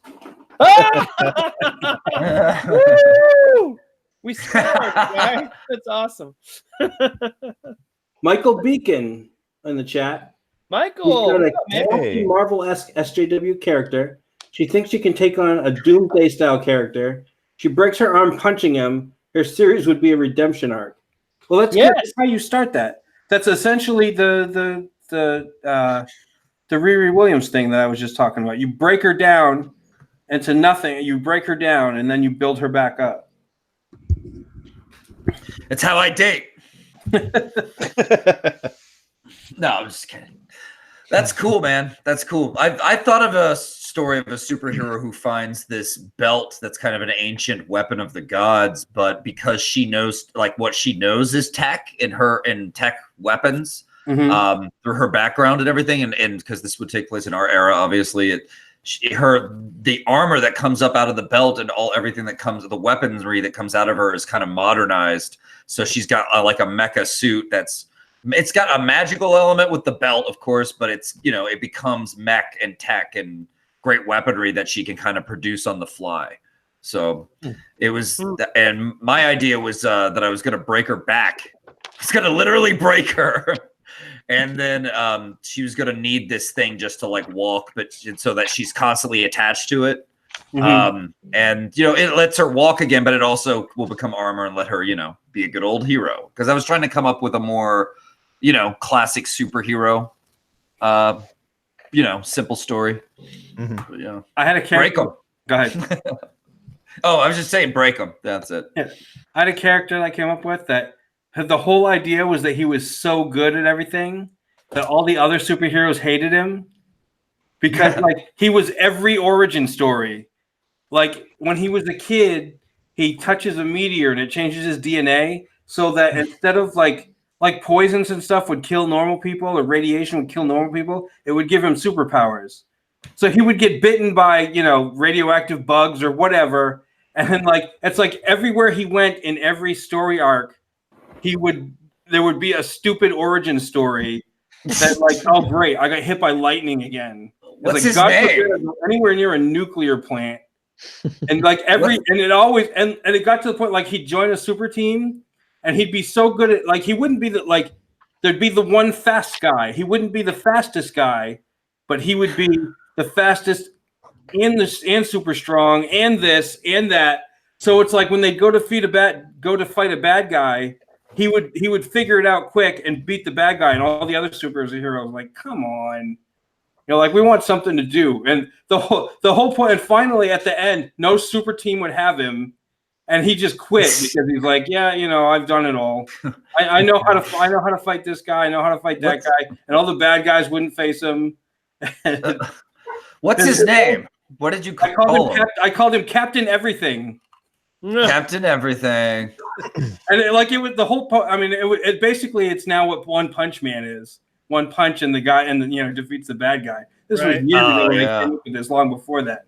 But I thought it was funny because it was like anytime he walked by anything, a chemical plant or a nuclear plant, or there was a lightning storm or there was anything, something would always happen, and he'd be like, "Oh man, now what?" Well, I'd be living in terror. Like I wouldn't want to go outside if I was this guy. Like, what the hell's gonna happen next? I'm writing another story that the main character deals with stuff like that a lot. Where it's sort of like a blend between Futurama, Lovecraft, and like Cowboy Bebop with like the multiverse mixed in. That's cool. And this guy is like unlucky space trucker, and he's on a routine smuggling operation or something, and space pirates attack him and blows up, and he dies. And he wakes up the next day and he's like, what the hell happened? Well, they like revived him and basically turned him into an android cyborg to keep him alive because they hid like a treasure map in his brain. Yeah. And so it's like his body's augmented. He doesn't know, his AI companion doesn't know yet. And then it's just reminded me because I had this one scene where he's like in bed with some alien chick that he, hooked up with last night. And it's like 3 a.m. or whatever. And this assassin, like shadowy figure, comes in the doorway with a gun ready to blow him up. And then he's just passed out on, Jack Daniels on the bed. And while he's passed out, just snoring away, his arm just reaches up to the nightstand, grabs his own pistol, and just blows the guy's head off. And then the shot like wakes him and the girl up, and they're like, "What the fuck happened?" I'd read that book. The whole book is like just like that. He's just dying left and right and accidentally killing people because they get too close, and he's just like, "What is going on?" And it's pretty cool. So it's kind of reminding me of that. Sci-fi take on Resurrection Man. Scotty Richard Studio says that Von Klaus sounds a bit like Will Arnett. You know what? I'll tell you what I think. Every time like you talk and I see that face come up, I'm like, that is exactly the voice for that character. Yeah, same here. I've always thought that. Yeah. Well, yeah. If we ever make an animation, I will pitch myself. I'll see if I can do Dr. Black's voice. That'd be fun. Yeah. You got, unlike most of us comic creators on Twitter, you got a cool voice, man. Yeah, it could carry a animated series, I think. Oh, absolutely. That's nice. Well, thanks, bro. You got it, man. Anytime, pal. Graveyard shift for life. Bruh. Right. Matching tats. Gateway to Comics says he actually hate watches a lot of stuff on every platform. That's a good idea. Vaughn, you just said matching tats. You guys, I don't know if you know, Vaughn Klaus. Rob Willis was a tattoo artist before he became a comic artist. Yes. So I told him on a stream the other day, if we hit 60K, I'm flying him out to Phoenix to put a Shinobi Sasquatch tat on me. Well, that totally has to be a stretch goal. Can you imagine getting a tattoo by Rob Willis? I mean, I've never walked into a tattoo parlor and seen a tattoo artist with that skill. Never. No. Yeah. You know, Mr. Marvel. He's a tattoo artist. Oh, is he? Oh, yeah. Yeah, he's great too. Yeah, he's a great artist. A tattoo artist who had a Frazetta book on his shelf. Actually, more than one Frazetta book on his shelf. Nice. Yeah. Oh, nice. I was like, dude, if I ever got tattoos, I'm coming to you. Yeah. Stuff was really real good. deal. You know, I've never had Mr. Marvel. I gotta reach out to him. I've never had him on my show.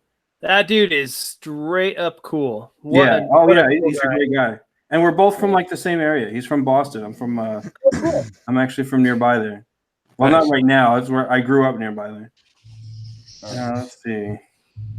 Dr. Wright says you should get a group together and just do a YouTube radio show of Monster MD.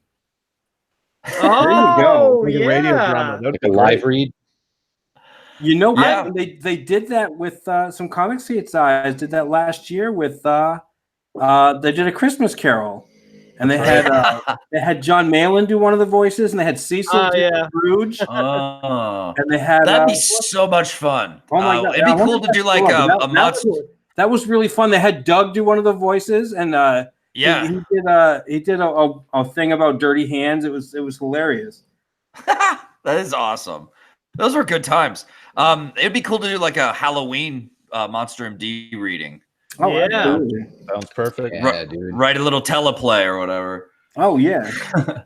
I'm actually writing a like a podcast dramedy, like it's a drama comedy, like a supernatural themed kind of thing. You know, that's kind of, I don't know if you guys have heard of Black Tapes or Tannis or whatever, but there's like this whole like wave of like supernatural docudramas right now that are really, really cool. What is it called? Magnus Archives from the UK. If you guys like horror, you got to listen to Magnus Archives. It's literally the best horror being produced now. Huh. Movies, TV, comics, doesn't matter. This podcast is the best horror being produced right now. And I freaking love it. I love it to hell. It's so awesome. But anyway, so I'm trying to write something kind of in that vein, but with a little bit more comedy in it. But yeah, I would love to hear a Monster MD docudrama-y, something like that would be so cool. I want it right now, Vaughn. Make it happen. All right. Get on it. Pre-production is now in session. All right. I'm volunteering my channel. Cool. All right. All right. Good. We got a channel, guys. Update. Got a channel. Thanks for backing. Yeah, we'll see. We'll make something happen. I'll start. I'm already casting voices in my head, just so you guys know. Figuring out what monster you're all gonna be. You gotta cast Nerd Wonder as Heidi. Oh God, I already. Guys, this is a weird confession to make, but I thought about who would be Heidi.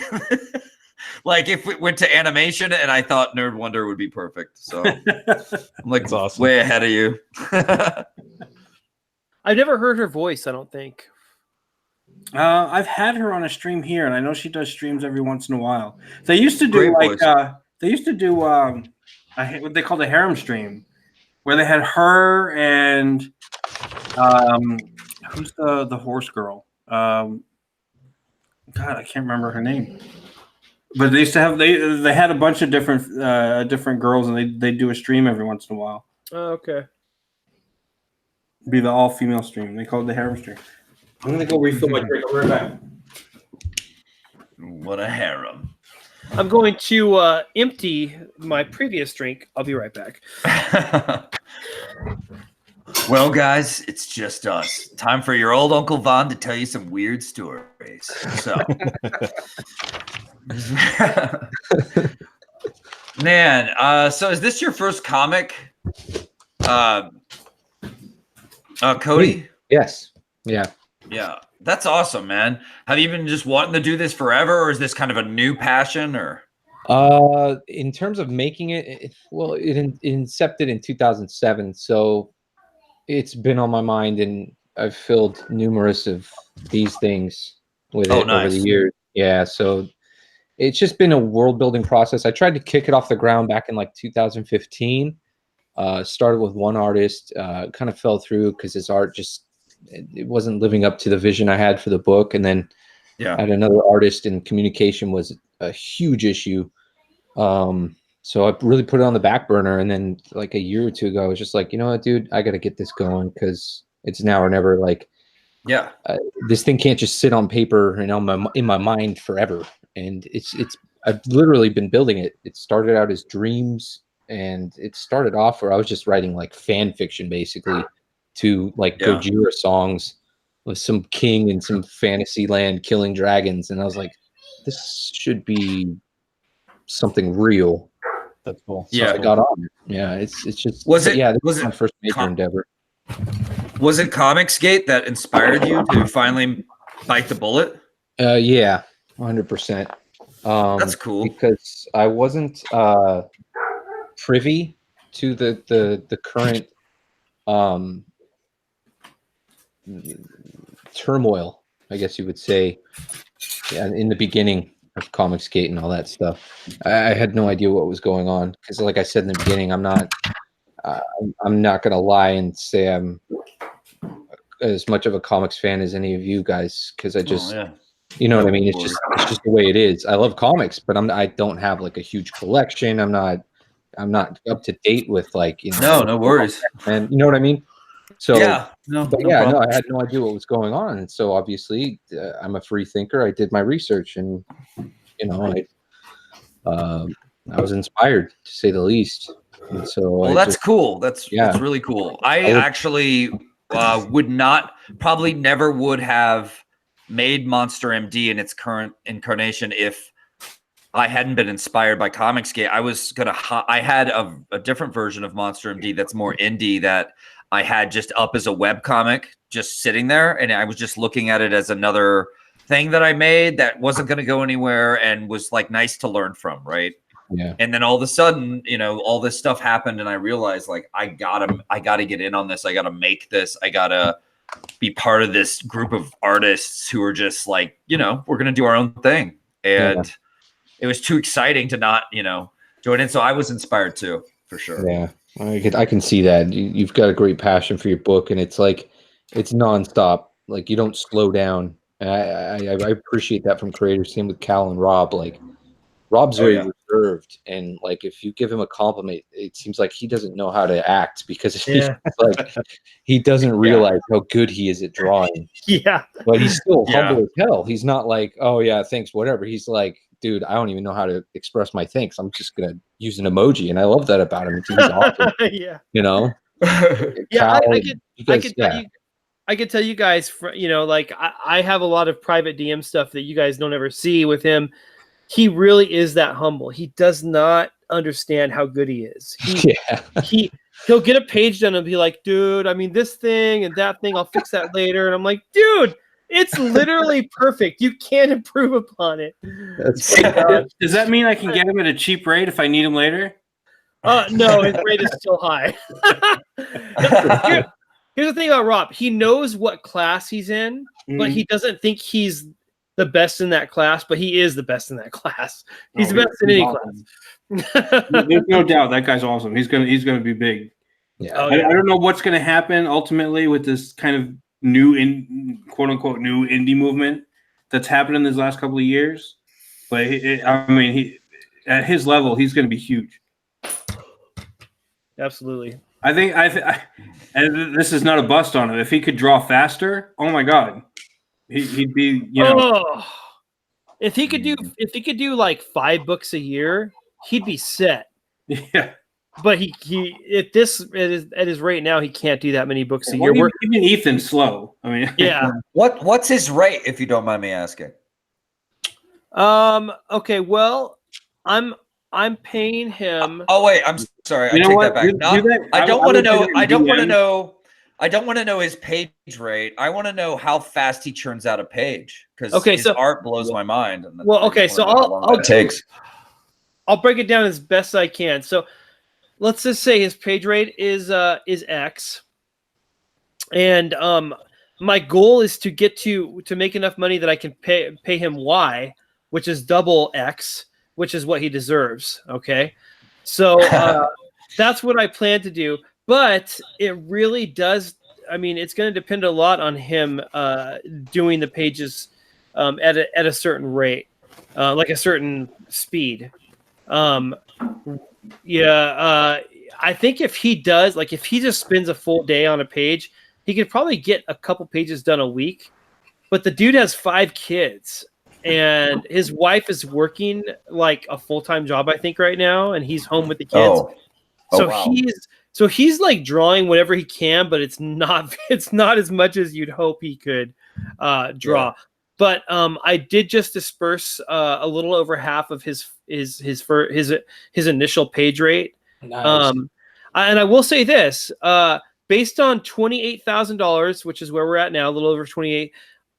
I'm pretty sure I can give him a decent bonus where he's almost at where he should be. Nice. But that's with me getting a decent check. That's with Paul, the colorist, getting his rate plus a bonus. That's with Eric Weathers getting his rate plus a bonus. So we're actually, because of let me just pause and say this to Cody and anyone else who is planning on launching a campaign.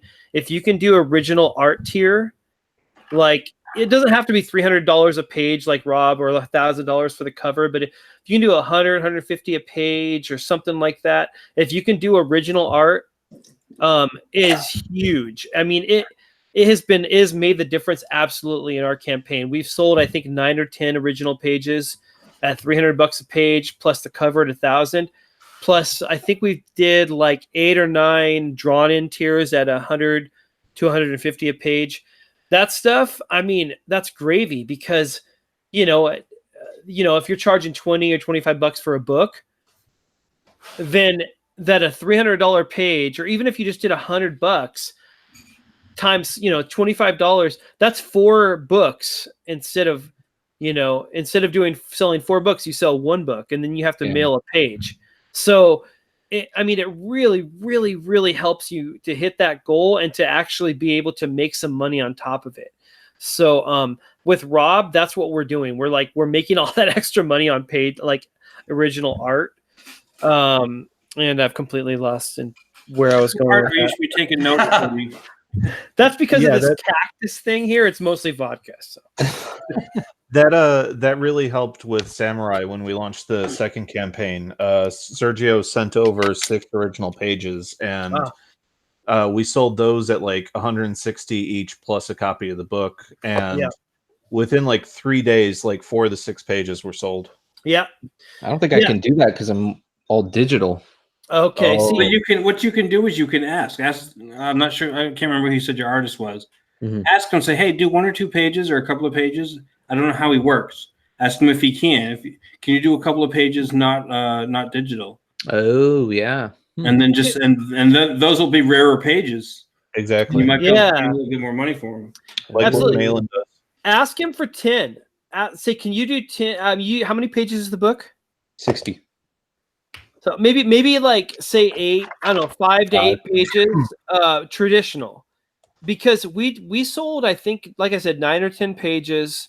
At $300 a pop. But this is Rob Willis, so we're obviously it's different for everybody. But we based our prices on Downcast on Sweetcast's book. I think he was charging a little bit less per page, but his cover was $1,000, and that's where we worked from. We said, okay, let's do $1,000, and day one our cover sold. We sold 2 or 3 pages on day one, and it really, if you can get him to do it, a handful of pages, man, it could really help your campaign. And anyone, how would that work? Because if he doesn't, who bought your cover? What's that? Who was it that bought your cover there, Cal? Antonio Bryce, the creator writer of Brand, bought our cover. Yeah, so that was really cool.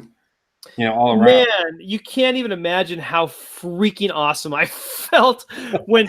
So, okay, let me just tell you. So, the quick story. So, when you launch your campaign, try and use an email app that will actually update you every time you get a contribution. So, Gmail works really, really well. So, I get an email push notification every time someone backs the book. Day one was insane. I was getting them every minute, literally. On Shinobi Sasquatch from midnight. We made $1,000 in our first 5 minutes, I think. So that Gmail app is really awesome. The one backer that it did not alert me of that I know of was Antonio Bryce, who bought the cover for $1,000.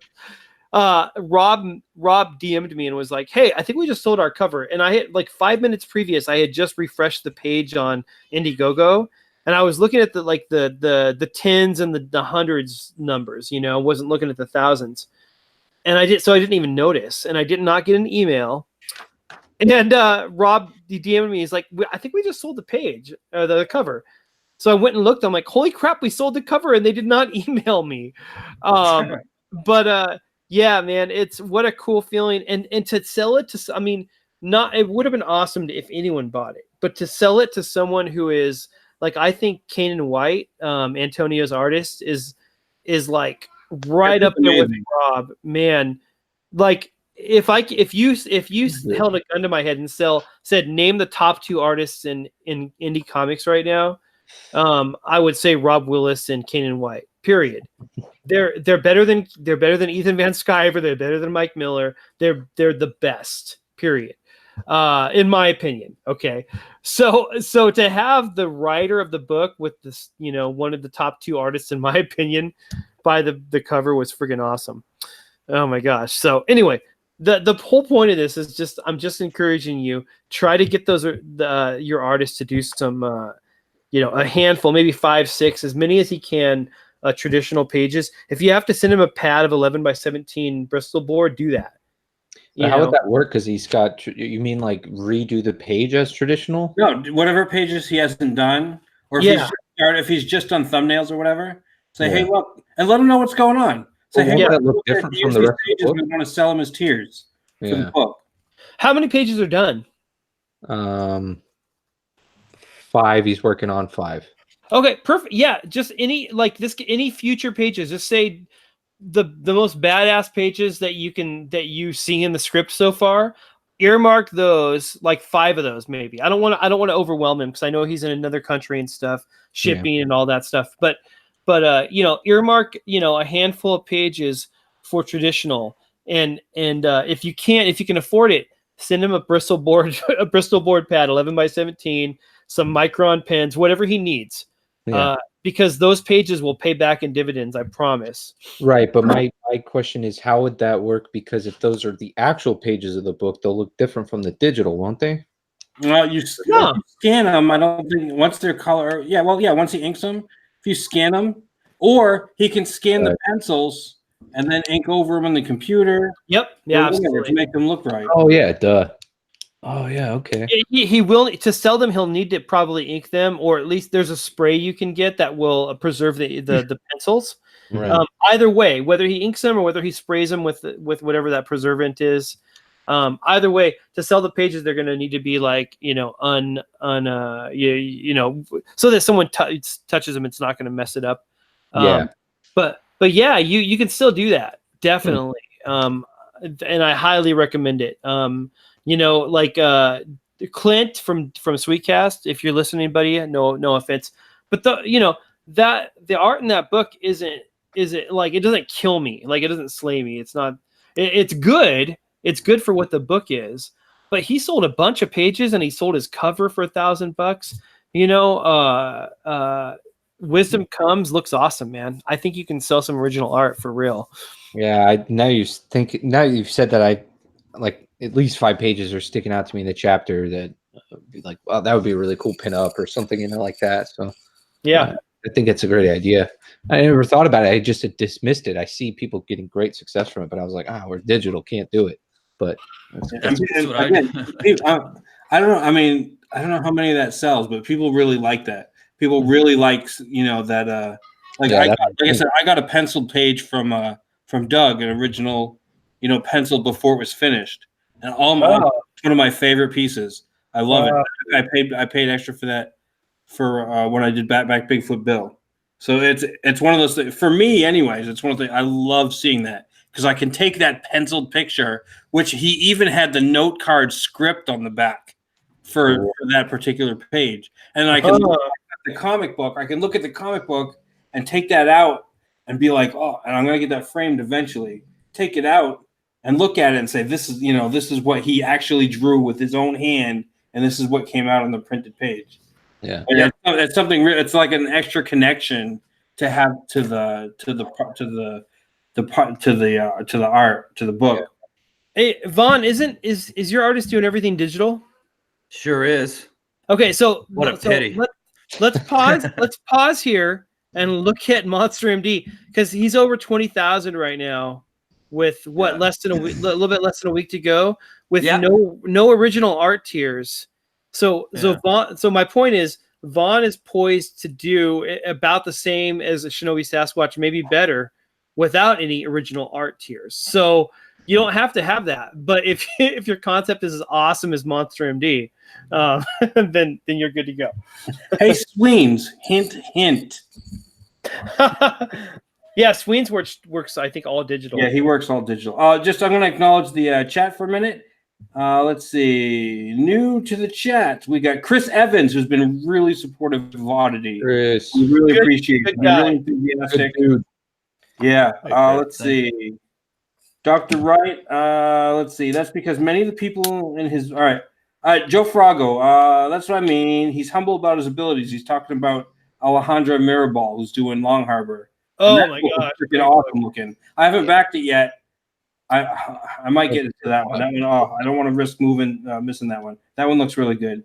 But They're he's not- a they're real not in humble demand. guy. He's really cool online too. Yeah. Just so you know, they did close their in-demand store. Mm-hmm. I DM'd them and I said, guys, let me send you a book of Shinobi Sasquatch. Let me trade you for Long Harbor because I missed the window.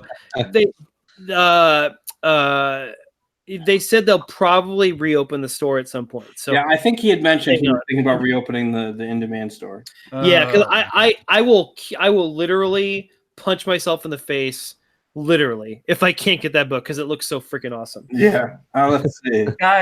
Guys, I just want to say something real quick. Sorry, I didn't mean to interject on this awesome No problem. conversation, but I just hearing you guys talk and just everything that's going on with all of us, I'm just taking this broad view of what's happening here. And isn't it just awesome to be part of this? Like, Oh my isn't God, it going to be like, to me, holding a book that I made in my own hands is going to be a better feeling than the money. Oh man, Like making our Yeah. own books, like we're lucky that we get to do this, and it's awesome that we are able to achieve something like this because this is not easy. This is hard as hell. This is like saying, like, I want to be famous, but I want to get kicked in the balls 18 million times before I'm famous.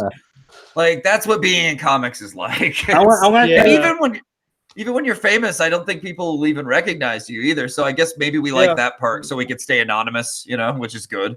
I'm going to tell you, there's a little like inside joke for our book that we're talking about. It's when I was in Vermont. I'll tell you the backstory before I tell the joke. When I lived in Vermont, there was a guy who owned this big ass field, all kinds of acres, and Walmart. He had owned it for years and done nothing with it. Walmart came along. Is like, hey, there's no Walmarts in the area. We want to buy all your land for all this money. And I remember hearing one of the local guys talking about it. They're reading the newspaper and they're talking with their friends about it. And they were like, that dude stepped in the golden shit. And I was like, that's exactly what I've done. That is exactly what I've done here with Oddity. The guy's art is so awesome. And he asked me, I think it was after the last time we streamed. He asked me to write for him, and I've been admiring the work, and I'd seen his pictures and stuff, and I was like, man, I feel like I stepped in the golden shit. And it's a funny phrase, and obviously nothing he does is shit. He's never posted anything as shit, but it's a funny little phrase, and that's like the inside joke for the book. It's like, oh, we stepped in the golden shit. And that's kind of like what we've done here. This whole thing was just open and nobody was doing anything with it, and then all of a sudden, all this money and all these people showed this interest. Yeah, and that, to me, that like I said, it's a little like inside joke. It's kind of funny, the phrase, but that's what it feels like to me. It's like you've accidentally stumbled onto this this kind of fortunate situation. Man, I'll tell you, like, oh, go ahead. Yeah, like I'll tell you, like I feel like for me personally, like Comicsgate came around at like the exact vital necessary part of my life. Because like after those series of events happened to Selena and I, culminating with that IDW meeting, like I was ready to leave comics completely behind and just focus on like screenplay or video game or novel work. And like the I know everybody hates the word community, but like the passion that everybody involved in Comicsgate has makes me feel energized about making comics, and makes me look at comics in a way that I haven't looked at them since the independent boom of the early 90s. And I'm not talking Image, I mean like when like Bone and Strangers in Paradise and all these like landmark independent series came about. Like that's what this feels like right now, and I feel like everyone is just fighting against it, but they're gonna have to catch up eventually. Yeah. Wow, that was really well put. Yeah. I like that. One thing that I really like about it that's also worth more to me than the money is all the great artists I've gotten to meet and just hang out with. It's so inspiring, man. Like I'm the type of artist that I want to be around artists, and I don't get to do that. Yeah. Like I don't get to hang out with just cool artists shooting the shit, seeing their cool takes on things and their different versions of how they create, because I can learn from that, you know, and just how they do things. And also I might be getting to know an artist right now, for all I know, where I'm going to be like, I knew him when. Like, I think I've said that to you and Rob, Cal. Like, I'm like, I knew those guys when, you know, because one day they're going to move on to these great things, and it's just awesome. So yeah, that keeps me energized, because when I learned to create art and love it, I was doing it with my friends at a young age. That was, instead of just playing as little kids, we would sit down and be like, and now we will draw. And it was all about drawing the most badass, crazy, over the top comic book things, comic book inspired stuff. Crazy battles, violence. Usually I drew guys on motorcycles with machine guns and spiked wheels and mohawks and all that. Like, that's what I would draw at age like 9.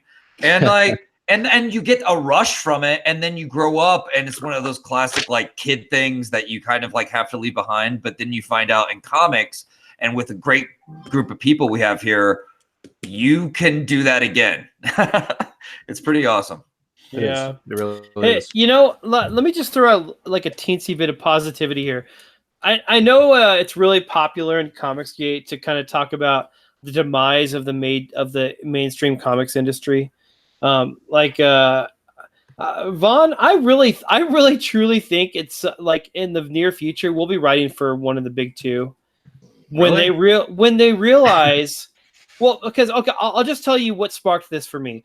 When Ethan, unveiled that he was doing some stuff with Dynamite, doing the Vampirella covers and stuff, right? Yeah. I was like, okay, that's encouraging. And then I don't know if you guys saw this, and I don't know how true it is, but there was that Cyberfrog cover with the branding for Dynamite, but instead of Dynamite, it said like publisher. Yeah. But it was the same branding. Like, it was the same little top left corner, you see on every comic book, but it was the Dynamite like setup. But instead of Dynamite, it just said publisher. Same font even. Yeah, same font. And I'm like, that of course Ethan is getting Cyberfrog published through Dynamite. Of course he is. Why wouldn't Dynamite say, holy crap, look what Comicsgate did for us. Let's get Cyberfrog on our label here. That, to me, it was just like that, like, that foot in the door, when Dynamite, like when Vampirella all of a sudden is like having record numbers, and Vertigo Comics is like literally shutting down because it sucks. When people are looking at Marvel Comics saying, this is literal trash, why would I buy this? I think the big two are going to take notice of what's going on. I really do. This is my prediction, and I probably, may be wrong. I don't know. I've never predicted anything and been right, so who knows? But but I really do. I think that the comics industry as a whole is going to take notice of the power of what is behind what Ethan Van Sciver, and that is Comicsgate. It's the fans that are backing his book, that are backing Monster MD and Shinobi Sasquatch and everything else that we do. So I don't know. I really do. I think in the near future, the people that are having major successes in Comicsgate right now are going to be, acquired by the major publishers. I don't know if I ever want to do anything other than creator owned, but just if I do, it'd be cool. I'd love to write Daredevil or like, Batman or something. But Marvel can suck my dick. No, I'm just kidding. I'll tell you what, you might get your opportunity, because it looks like they're going to. I think they're going to license out all the properties. I don't think there's going to be at some point. I don't know how long. I'm not going to predict how long. I think at some point Disney's going to be like, I don't need some office in New York, office space in New York. We've got all the permissions. We own everything. Yeah. I mean, they're already doing it to IDW. You know, Spider-Man books. They're gonna be like, all we need is that little Marvel stamp to stick on something. It'll almost be like the corporate version of public domain. Like you pay Marvel X amount of licensing, and you can just have your own Daredevil miniseries. That's crazy, but guys, it could go Disney style, and they could go. Let's actually try with Marvel and see what happens. They might, or they might just keep Marvel afloat just enough to keep pushing that messaging they've been obsessed with lately and all their shit. That activist crap. Hey guys, I want to let you know that I got 2 messages. One from Ben Henderson that says he wants to join, but it seems that there's a band of ninjas between him and his family, and he has to fight through them before he can come on the stream. And there's a secret guest that I reached out to that when he gets home, he said, I sent him the link. He's going to pop on. So if everybody wants to stay on, I don't know when he's going to be home, but I promise you it'll be a good time when he shows up. Cool. And just keep some drinks handy. Cool. Oh, yeah. So I think this Comicsgate thing, or even just like, I'm not one of these guys that's like, oh, everybody has to be Comicsgate. No. But I think this indie comics thing is going to blow up a lot more than it has. And I mean, I'm seeing the signs. We're all seeing the signs. Yeah. Everybody's having a good time. Everybody's making their own stuff and they're making money. Yeah. Yeah. Sometimes I think about all of us, like at the end credits of Fast Times at Ridgemount High, where like Yes. Are you freeze framing us all in your head? Yes. I really am. And then there's a little blurb about each of what happened after. Like, what happened? You know, some good, some bad, some funny, some sad. You know, I ain't going to Nam, damn it. So Cecil will be sad, but right. I think most of us will be. Maybe Nasser will be sad, but most of us will be happy. I hope most of us are happy. I really do. I wish the best to everyone. I'm just kidding, Nasser. I love you, man. I really do. I love Nasser. Because to me, the better everyone does, the bigger dent we all make. We become like a joined fist, and we make like fingers making a fist, and we hit that industry where it hurts, and we make them realize that what they're doing isn't working. So it's amazing. Your book is more than your book, and that's what's so special about this. Yeah, Mrs. Dave Comics has been texting me the whole time, and she says it in the chat. Michael Beacon says, I thought Indie Dave was going to say Marvel was going to be on the streets blowing people for money. Glad he went somewhere else with that, but it's true. That's a supportive wife right there. Oh my god. All right. Dr. Wright says, just let everybody on. Well, maybe I'll do that sometime. I'll just be like, yeah, I'm going to post it. I'm going to post it free and see what kind of porn people show up. Let's see. And Sweet says, and we fished the too big. Let's see. A cold place. Indie's the future. I am the future. Yes. I'm not sure if he means me or not. I think there's absolutely no doubt. It's going to be the way of music where the bedroom producer artist became the new industry. Yeah. I mean, everybody's, and the hard part for indie comics really is just, I say this all the time, this is the thing I stress, is getting eyes on your book. And I think everybody's kind of looking at indie. I think there's a lot of people that are looking at Comicsgate, looking at the new indie stuff. And that's what we need to do, is get those eyes on us, get those eyes on your project. And everybody becomes successful. Everybody, as long as you're making a good book, you're putting out something that everybody wants. I mean, ultimately, it does come down to you. I don't want to be one of these, like, you know, I'm not going to sit here and blow smoke up your ass. Your stuff has to be good. It's one thing for people to look at it, but they better be looking at something good. Yeah, absolutely. And yeah, so make your stuff good. Make your stuff good. Be positive. Be enthusiastic about your work. People see that. Yeah. And if you're not enthusiastic about your work, that's the thing about getting on all these shows. Get on a show and be like be your own biggest fan. Yeah. Be like, oh man, this book is great. Look, this is what the book's about. The book's about this, and all this awesome stuff happens. Be your own biggest fan, because when you're on the show, nobody's going to blow that horn for you. Yeah. No. Edwin Boyette has been really good about, counseling creators to don't ask for help. Tell people how awesome your book is. Show them how great, show them how pumped you are about it. And that's really good advice. Would you rather help someone who's groveling, or help someone who is just absolutely convinced they've got the best thing, that it's going to be worth your money. And I already felt that way anyway, but then he kind of like his point of view really, reinforced what I was already feeling. And it gave me permission, I guess, in a way to just, bypass all that, help us, and just say, frick it, this book is awesome. Do your friends a favor and tell them about it, because they're going to be pissed that they did not get their hands on this thing. And here's the thing, like, even if you're a newcomer and like you're, this is going to be like your first time up to bat, if you're doing the best you can and you're energetic about it, you're already like 4 or 5 steps ahead of 90%, I'd say, of what's being put out by Marvel and DC right now. Right. Yeah. Yeah. What did Rob Liefeld's Brigade reboot do on Kickstarter? Do you guys know? I was like $5,000 or something, right? I don't know if maybe that's what he was asking. I heard he ended up at like around 30 grand.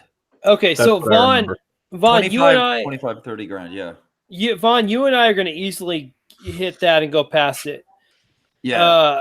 And this is Rob Liefeld, the creator of Deadpool. Just so everyone knows, like, you don't have to have a big name. You don't. You got to have a quality product. You have to have good art, and you have to be. You have to freaking be nice to people. You got to be nice to your prospective customers. Those are the things. Those are your ingredients right there. Not just that, but you have to. Your other job is marketing. Your other job is getting people excited, thinking they have to have this because this is the hottest thing they're going to see, ever. Yeah. Well, I told Rob early on, I said, Rob, your art is literally the best thing, but if people don't see this, they're not going to buy it. Like, you have to know it exists, to buy it. That's why, like, I know a lot of people are like, people crap on trying to be on Ethan's show, but that's the reason why people trying to get on Comic Artist Pro Secrets, because he has like thousands of people looking at him. Like, it's all about exposure. If you can have the best art on the planet, but if only 5 people know about you, only 5 people are going to buy your comic book. If you show up on Ethan's show and you're boring as hell, you're not going to sell as many books. Yeah. As the guy that's like, yeah, my book's about this and it's awesome and we got this going on and that going on, and again, putting out that enthusiasm, it's infectious. Yeah. And if you're happy about your book, you're excited about your book, I hope you're taking notes here, Cody. You better be taking notes. Yeah, he is. You got to be excited about like your 4 book. pages. You have to be your own biggest fan. You got to let everybody know, look, I'm really excited about this, and this is going to be a great thing. And I love you, the fans. I love the attention. Sweens and I have been getting a lot of really good feedback on this book, and it helps. The people, oh yeah, we love this book. We want to see this book. We want to fund the book. Yeah, and that kind of stuff really it like brings you up, and it makes you want to produce the book more, and it makes you want to be really enthusiastic about the book. Seeing other people enthusiastic. No, I'm definitely my book number one fan, like hands down. If you got me going one-on-one, maybe a drink in one of us, I would talk your ear off for hours, dude. There's literally no stopping me. I'll continue talking about this thing because I just love it. It's a 10-year plus passion project of mine. And I used to tell people this all the time, and they told me to shut the hell up and stop saying that. I used to say, I don't even, and disclaimer, this is not how I feel now because I just don't. But I used to say, I don't even care about making $1 off this thing. I just want it in somebody's hands. I want it in a bunch of people's hands. I want you to read this story, and I want you to experience it the way that I experienced it, and I want you to realize it. I want you to see the time and effort that I put into this thing, staying up till 3 a.m. You know how many times you know how many times I've been pulled over in my car, not pulled over, I've been run up on in my car by cops at 2, 3, 4 a.m. because I'm sitting in there chain smoking cigarettes and writing a pile of these things on my passenger seat. And they're like, "What are you doing out here, bud?" You know, and I'm just writing about dragons and there's this whole planet and there's I'm working, dogs. sir. Yeah, you know. I gotta pop in real quick. So I'm a worship director by profession. Okay, so I do music for churches. I used to be part of a band that was like, we were trying to do something, and we had a drummer who was Mexican, and everyone else was white in the band. I remember one time we left practice. We just would hang out and practice till like 1, 2, 3 a.m. Then we go get like breakfast burritos, in San Diego. And I remember one time we were driving down. He was Mexican. Yeah. Here's the thing. Listen, we were driving down Center City Parkway in Escondido. El Norte. No, Valley Parkway in Escondido. And a cop pulled up beside me, and I'm like, "Oh crap, he's gonna pull me over." He motions me to like slow down, gets in front of me and gets behind my drummer, the Mexican guy, in a Honda Civic, right?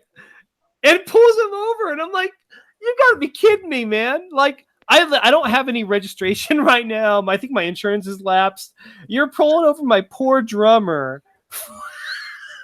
because he's and it wasn't because of his race, because he couldn't see at night. It was because he was in a Honda Civic. And the poor we got to the burrito place, and the poor guy was like, "Yeah, dude," I was like, everything was fine. He was just like, "Yeah, you're in a Honda Civic. It's a racy car. It's a racing looking car." And anyway, yeah. So has nothing to do with race. It has everything to do with car with style. race car. Yeah. And obviously, well, when the cop pulled him over, he was like, "Oh, cool, he's a Mexican too. Sweet." In San Diego, and he wasn't, but everywhere else, obviously. But in San Diego, that was like, who cares? Like, like 70% of people in my town were probably Hispanic origin. But anyway, I just thought that was funny, a funny correlation to your story. Yeah, Cody, how many of those little notebooks did you fill up making this? Yeah, I'm serious. 5, maybe 6. That was probably just for the world building. I've got 2 for the whole language. Okay. Okay. 1, be careful that no one sees them all together, or they're gonna think you're that guy from 7. And 2, yeah. 2, you should take your best notes and scan them in and use them to build a sketchbook tier. Yeah. Like mix sketches in with the world building, so people who have that. I already have sketches. Great. You will mix it together and make yourself a sketchbook, and then you could sell that to the people who love world building. Yeah. Sell it like one of Del Toro's notebooks. The ideation stage. Yeah, you can see all my goofy little layouts and thumbnails. Yeah, I lay out every page. And I did them in pencil in one of these books, and they're so goofy looking, dude. Oh man, we lost Cal. Oh, Cal, peace out, man. Oh no. Uh-oh. He'll be back. But yeah, no, I think that's a good idea, but it's just that it's on lined paper, so I don't know. I mean, it doesn't matter. It does. Do you know what? That even gives it more charm. Oh my God, there's a murder in the background. No, but Cody, your artist is really talented, and thanks, man. When you put that up in the DMs, like this guy, That's his camera. As people do, they got problems and stuff, like financially, and sure. When I saw you post that up there, I was like, let's get this out there. Like, I appreciate that. Let's blow this guy's stuff up. Like, let's get some people in there, and hopefully he'll make some money off of it, because being an artist it's not an easy task at all. Like, no, I know. And he's in Italy, so I guess the Italian government screws you on freelance taxes over there or something. So he's like, I have no idea what goes on there. But yeah, me neither. I'm like, yo, man, I'll try and help you get some more dough rolling in, because So do his rates like correlate with like over here in America and stuff, like, or no, he higher, wants lower? euros because of exchange rates and stuff. So Yeah, so it's probably a little higher then. But oh yeah, no, that's what. Yeah, yeah, a little bit, yeah, it's worth it. I was looking through his illustration work, and he's very talented. dude, Like, right? yeah, he's a solid artist, and like, it's weird with comic art because there's so much stylization going on and stuff, Yeah. and it's all about someone's taste and what they like and stuff like that. Yeah. But when I was looking through his portfolio today, I saw like his uh, his anatomy and stuff like that, and it was Mhm. spot on. It was Yeah. like it was all very well drawn, Yeah, and I think that well actually lends executed. lends to the project too, because I'm very passionate about it. I've been building this world and crafting it, and Yeah, there's so many unnecessary. There's such an unnecessary amount of detail in this story that I think is just going to really help, get people engrossed and enthralled in this world. And he yeah, feels the same way, and I think that matters. If your artist is down for drawing what you're drawing, it shows in his work. Because yeah. he's And all about it, dude. He's always telling me like, dude, this is so cool, and I'm just like, I don't I don't know what to say to that, but I'm the worst at taking uh, compliments and promoting my own that's stuff. But well, yeah, you need to work on that, and you need to be very positive about what you make. You need to be positive with your artist, and you oh yeah, gotta be enthusiastic about it and be like, yes, this is, even if it makes you cringe a bit, you got to be like, yes, this is the next big thing, and you should treat every project you do like that. You should be like, this is the next big thing, and yeah, don't be humble, because there's no space for being humble in this world. If you're trying to make money off of it, no, you got to be your biggest fan, and you need everyone else that sees it to feel that feeling. yeah, And exactly. And and people will feel that. Like, people will gravitate towards that enthusiasm. And yeah, I know it's because I've never been very comfortable with it, but blowing yourself up and being out in the public eye or anything like that.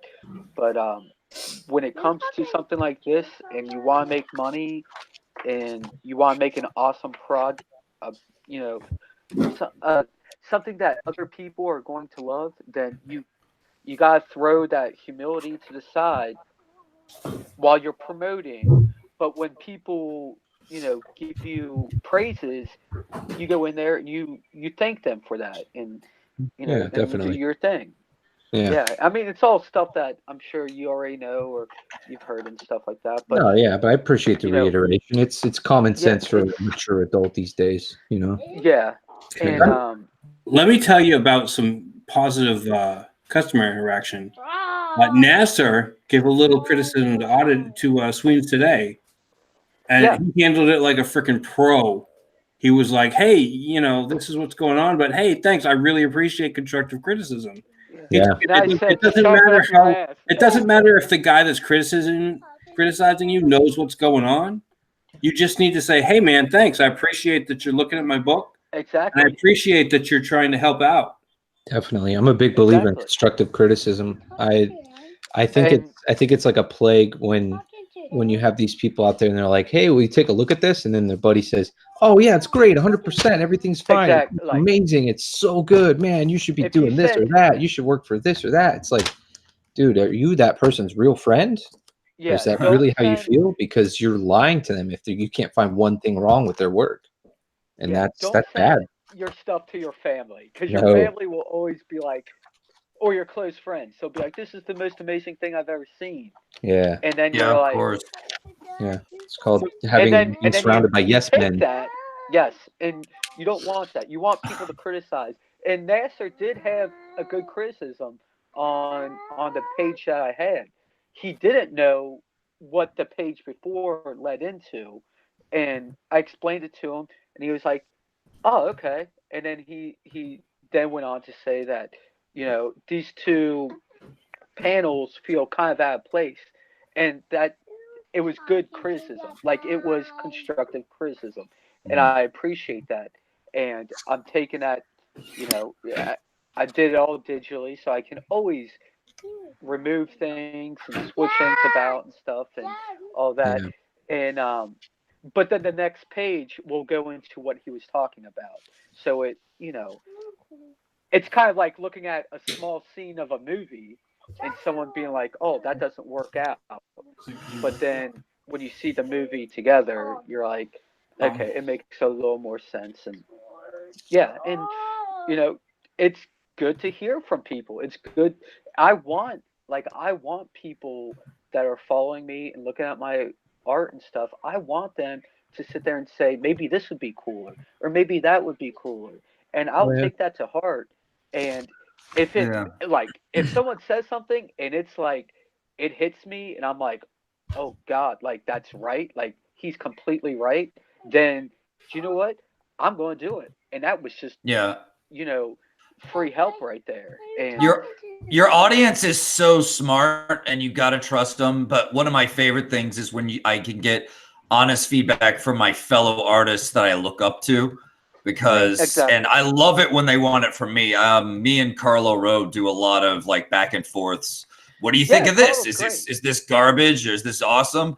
And it's really fun working with him, because he really listens and he takes things to heart, and he's made even some changes to things based on some of my criticisms. So he's learning all the time and getting better and better for it, because he's remaining open and not all, terrified of criticism at all. He embraces it. I want to jump in here real quick. Cal Jameson, somehow he thinks he got kicked. Says he got kicked, not sure what's happening. He thinks YouTube is censoring people who drink too much vodka. Well, I don't know.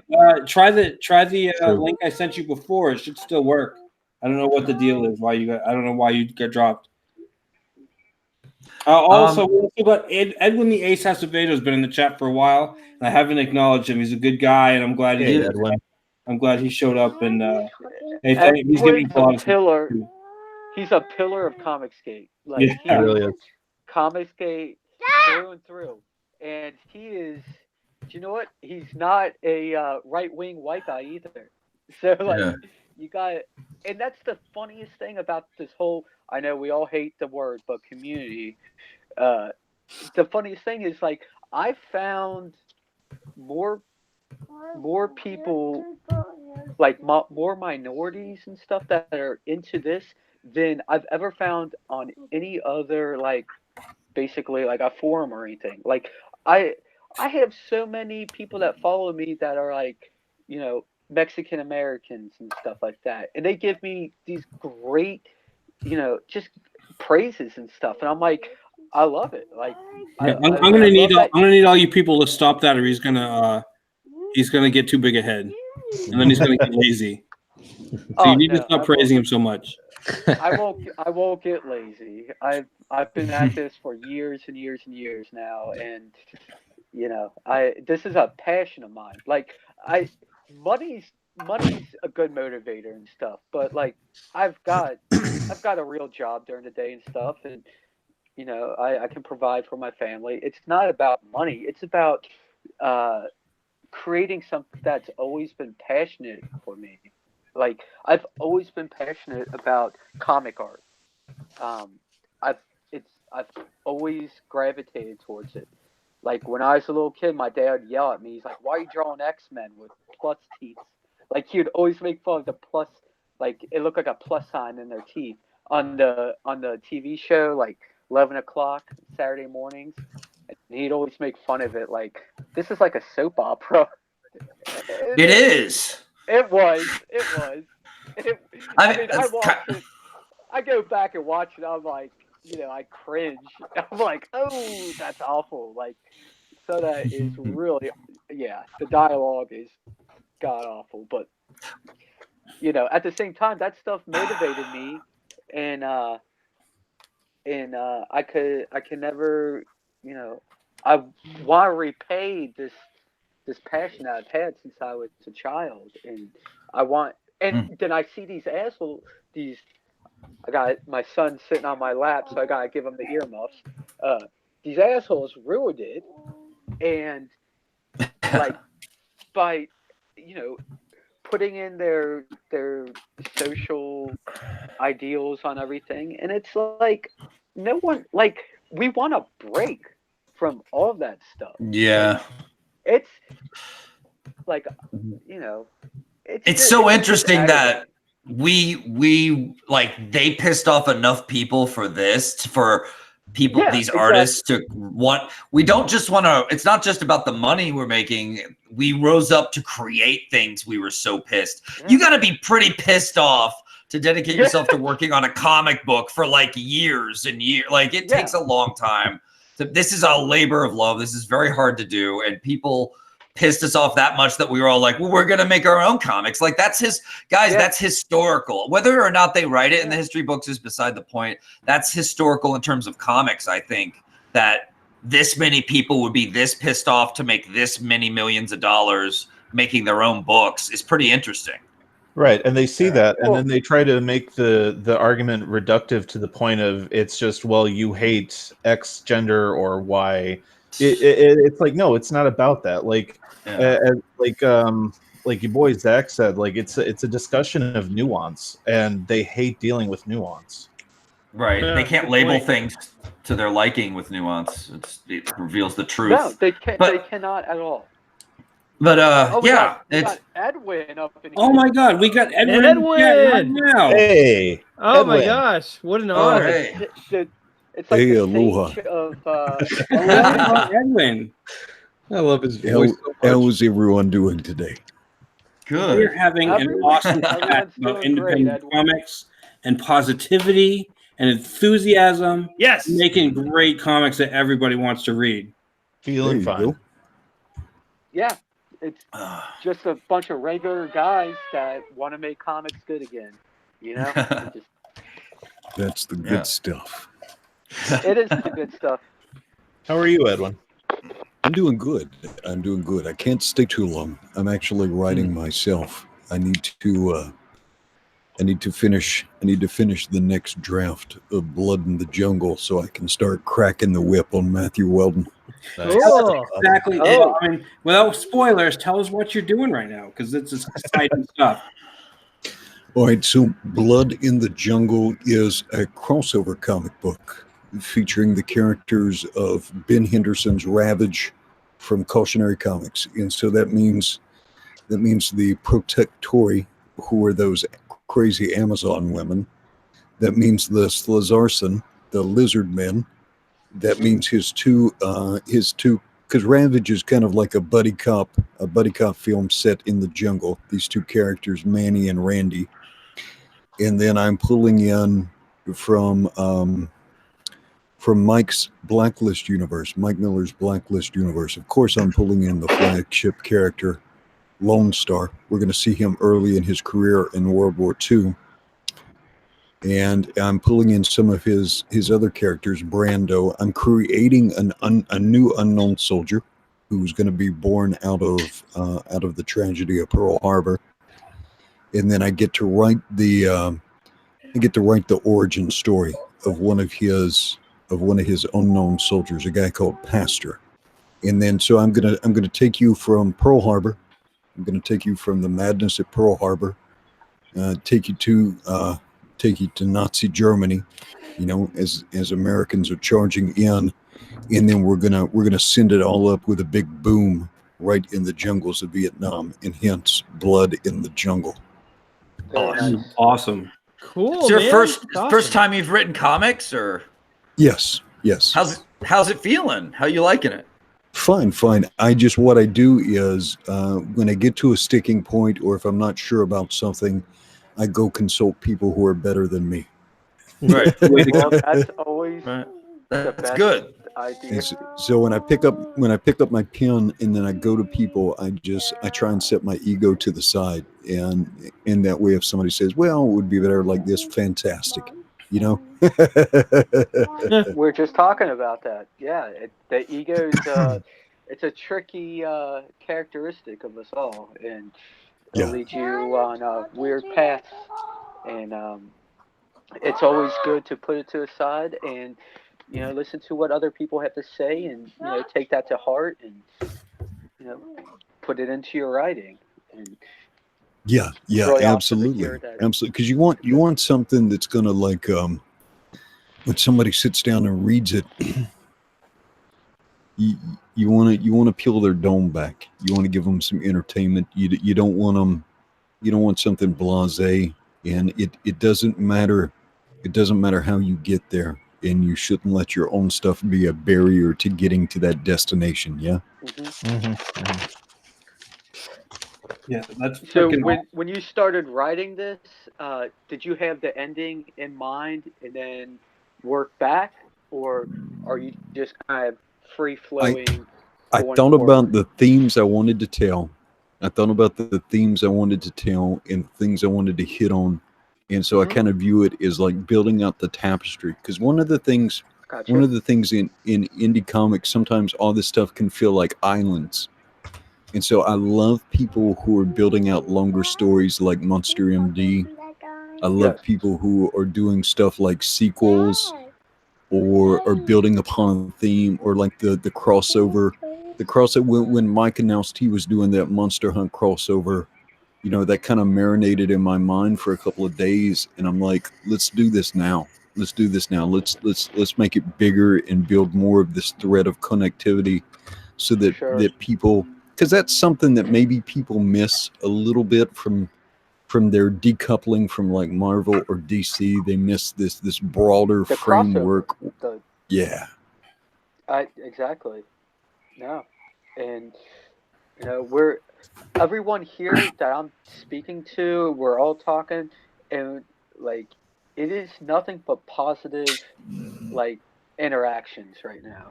It's really awesome. It's really awesome to be around other people that are so enthused about their projects and getting excited about it, and just feeling the enthusiasm coming off of everyone else, and knowing that we might be changing, the trajectory of comics one day. And, oh yeah. And it's really awesome to see this. And maybe it's just me, but Swings, you are really muted, brother. I'm really having to strain to hear you. Let me pump it up a bit. I'm sorry. Is that any better? That's a little bit better. Is that just me, guys? Maybe it's just on my end. No, it's just really quiet. Sorry, I've got my son on my lap, and You're saying good stuff. I just want people to be able to hear it. Yeah. Yeah. No, but yeah, it's sorry for the other day on Mike's stream when you had to reprimand me. Yeah, I said some questionable things on Mike's stream while he was drawing muscular women. Yes. Gross. Let the imagination travel to what I might have said. Yeah, Mike's channel is just like PG-13. Hey, there is Eric Weathers. There's another hard-working man. My letterer. What? Do I not have Eric on here? Man, Vaughn and I both got him as our letterer for our books. That's correct. Duh. He's got lettering on every book. He letters the world. Since I came in late, how are you guys doing on Oddity? How far from launching are you guys? Is Indy? Are you still in the? Even though it's all right, so we're of two minds right now on this launching.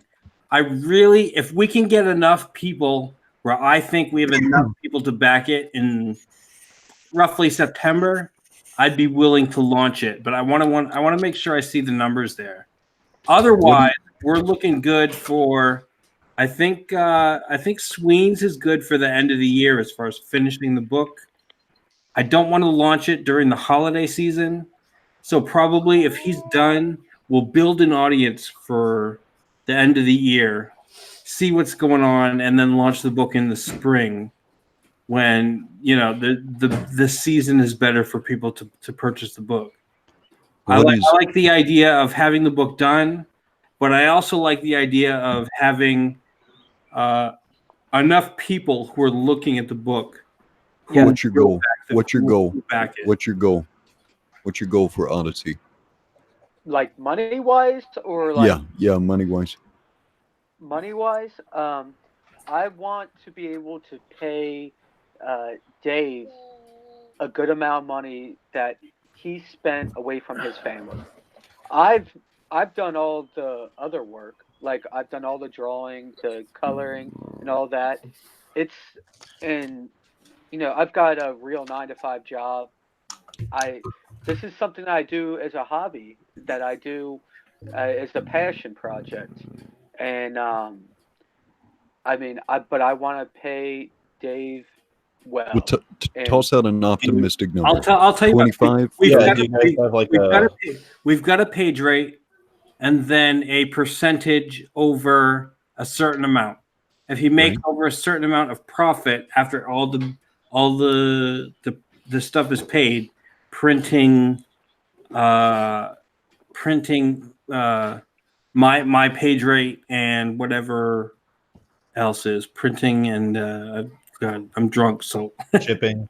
shipping. Me Shipping. too, Printing, Squeeze. shipping, and my page rate is covered. I get a certain percent over $10,000. So I don't know if we haven't worked out those yet, but if the numbers look good by September, as far as people backing the book, I'm okay with launching then. But if that number is not there and it's kind of a esoteric number, probably launching actual funding in March. Okay, well, you are sitting in a panel of your peers right now. As far as like the level of audience and so far, and so we can kind of hit this real quick, and you can make this realistic. How many pages is the Oddity going to be? I think we're going for 44 or 48. Okay, all right. So you've got Von Klaus here. Von Klaus, he's got just under a week left in his campaign. He's got 437 backers. So over the next week, he'll probably pick up about 100 backers, 75 to 100 backers, depending on the length of his in-demand period. He will probably pick up another 200 to 250 backers. So he's probably going to finish up between 725 and 850 backers. Okay. Let's see. And then who else have you got here? You got Monster MD. You got the Shinobi Sasquatch crew.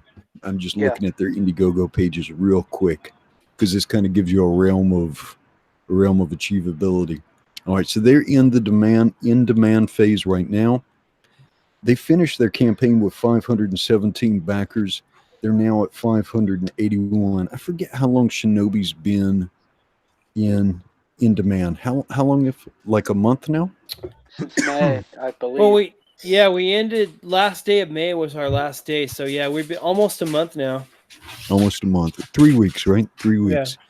So you've picked up 64 backers in 3 weeks, and we probably could do more promo for you guys. How long is your in demand period going to be, you think? We're probably going to be up till at least October. At least October. Okay. Yeah, long time.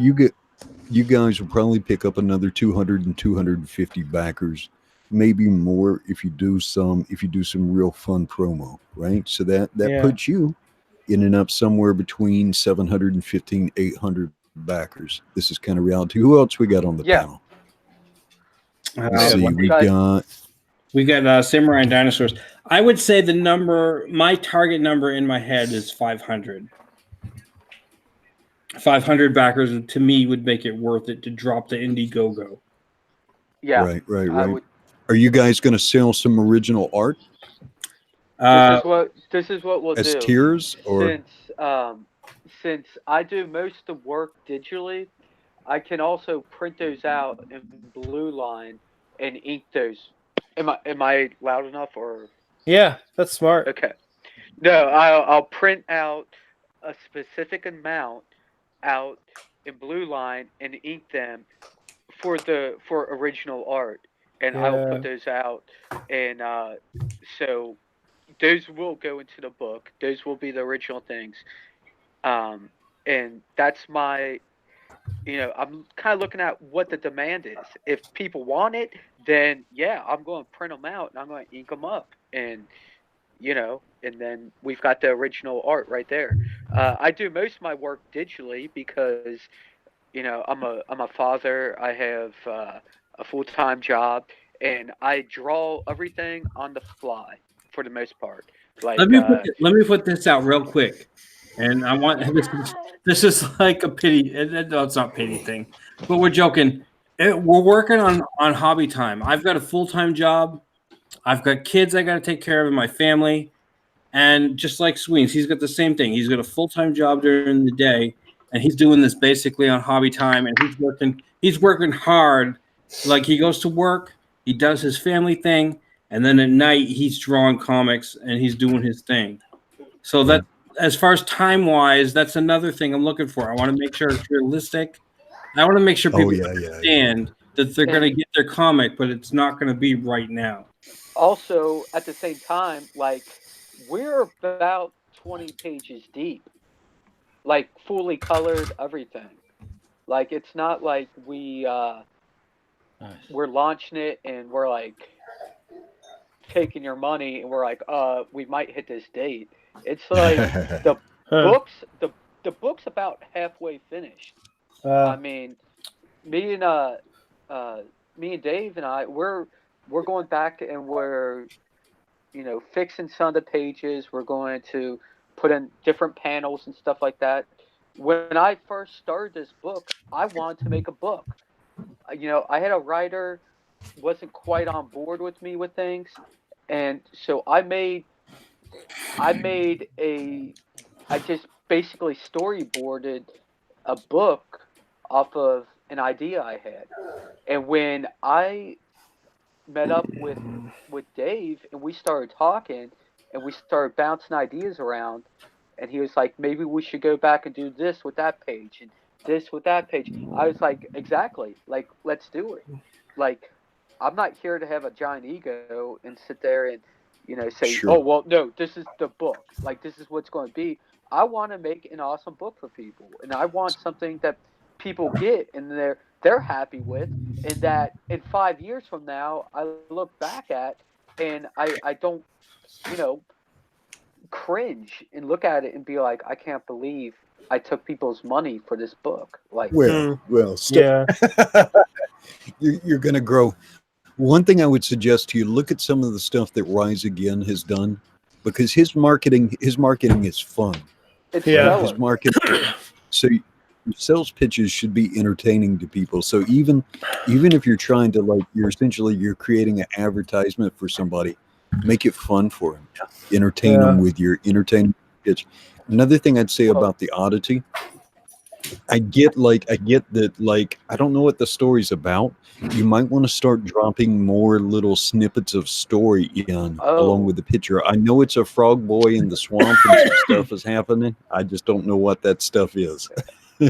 Oh, it's coming. It's coming shortly. And after I worked with Dave on it, he took this book to the next level. Like, cool.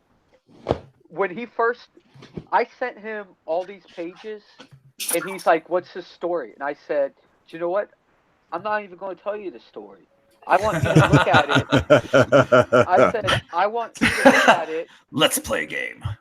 I said, "I want you to look at it, and I want you to create an outline of what you think would be the best." And that's cool. I had a good idea, and then I gave it to him he's a writer, he's a storyteller, and he sent me this outline back, and I was blown away. I was like, this guy just took my visual storytelling to the next level. Yeah. And I was so excited about it. Like, very cool. Well, start teasing that stuff out, because what you want to create is you want to create buy-in. So you want to make people care about what happens to this frog boy, right? Because the visuals are there. I mean, the visuals are great. The art style is great. It's nice and fluid. I like your color palette. But you got to make people care about what happens to this freaky little frog boy down in the To have bayou it- of the swamp. You have to create an emotional tie-in with it, and Yeah. and Dave's doing that, and it's so funny because me and him will get on and we'll just start talking and we'll bounce ideas around, and we record it because we're going to release all of our ideation stages. Like, we're going to let everyone hear what we talked about and how we created it and everything. But we bounce around ideas, and then like we'll get off the phone with each other, and then all of a sudden I'll get a DM, and he's like, "I got the perfect idea for the name," and then he says it to me, and I'm like, "I can't even argue with that. Like that's perfect. It's just two dorks bouncing ideas around and having fun with it." As long as you're And- not bouncing two dorks around, I don't know that anybody wants to buy that. Hey, Gross. I got the wrench right. I got the wrench right now, and I might have to pay you back for that mic stream. I've got to go in just one second, but there's a commonality between everybody in this panel, right? You can make a comic book and make some money, and you only need somewhere between like 400 and 800 backers to be completely successful. Yeah. Totally. And so, like, if you value those readers, if you value those people who value you, you only got to add a couple every week. Yeah. And over like a 2-year period, man, you can have like 2,000 people who want to buy the sequels to this stuff. Yeah. Like look what Miller's done, man. Miller's added like 200 readers, and he's a boomer. Yep. But I have All to right, think. you guys have a great day. Thank you for letting me pop in. No, I got to get back to work. Edwin, myself. we absolutely appreciate it. Thank you, it- Edwin. Okay, it's aloha, huge gentlemen. to talk about. Aloha. Aloha. All right, aloha. Later, Edwin. All right, that was awesome. I can't believe Edwin showed up. That's cool. Oh man, that was freaking awesome. I can't even. Oh, And you know what? I gotta bounce in a few minutes, guys. All right, you know what? We got one other guy here. We got Eric. Yeah. Hey, Eric. there. we got Eric Weathers. Oh How's it my going? God, I can't Luckily- believe we got Eric Weathers. Wait, the Eric- Eric Weathers? The Eric Weathers. The best hair in Comicsgate, right? Oh, He's Edwin not- left. There's no Edwin- battle. There's no Edwin- battle to fight. Edwin left. Except for Oddity, he's not doing Oddity, Oh, okay. which is odd, which is It's crazy. quite odd. Diddy. Oddity. But no, that was crazy that Edwin just popped in. I was like, Yeah, that was the surprise guest, but obviously we got Eric on, who's also very cool, and he's Yeah. he's covering all the books, and that's awesome.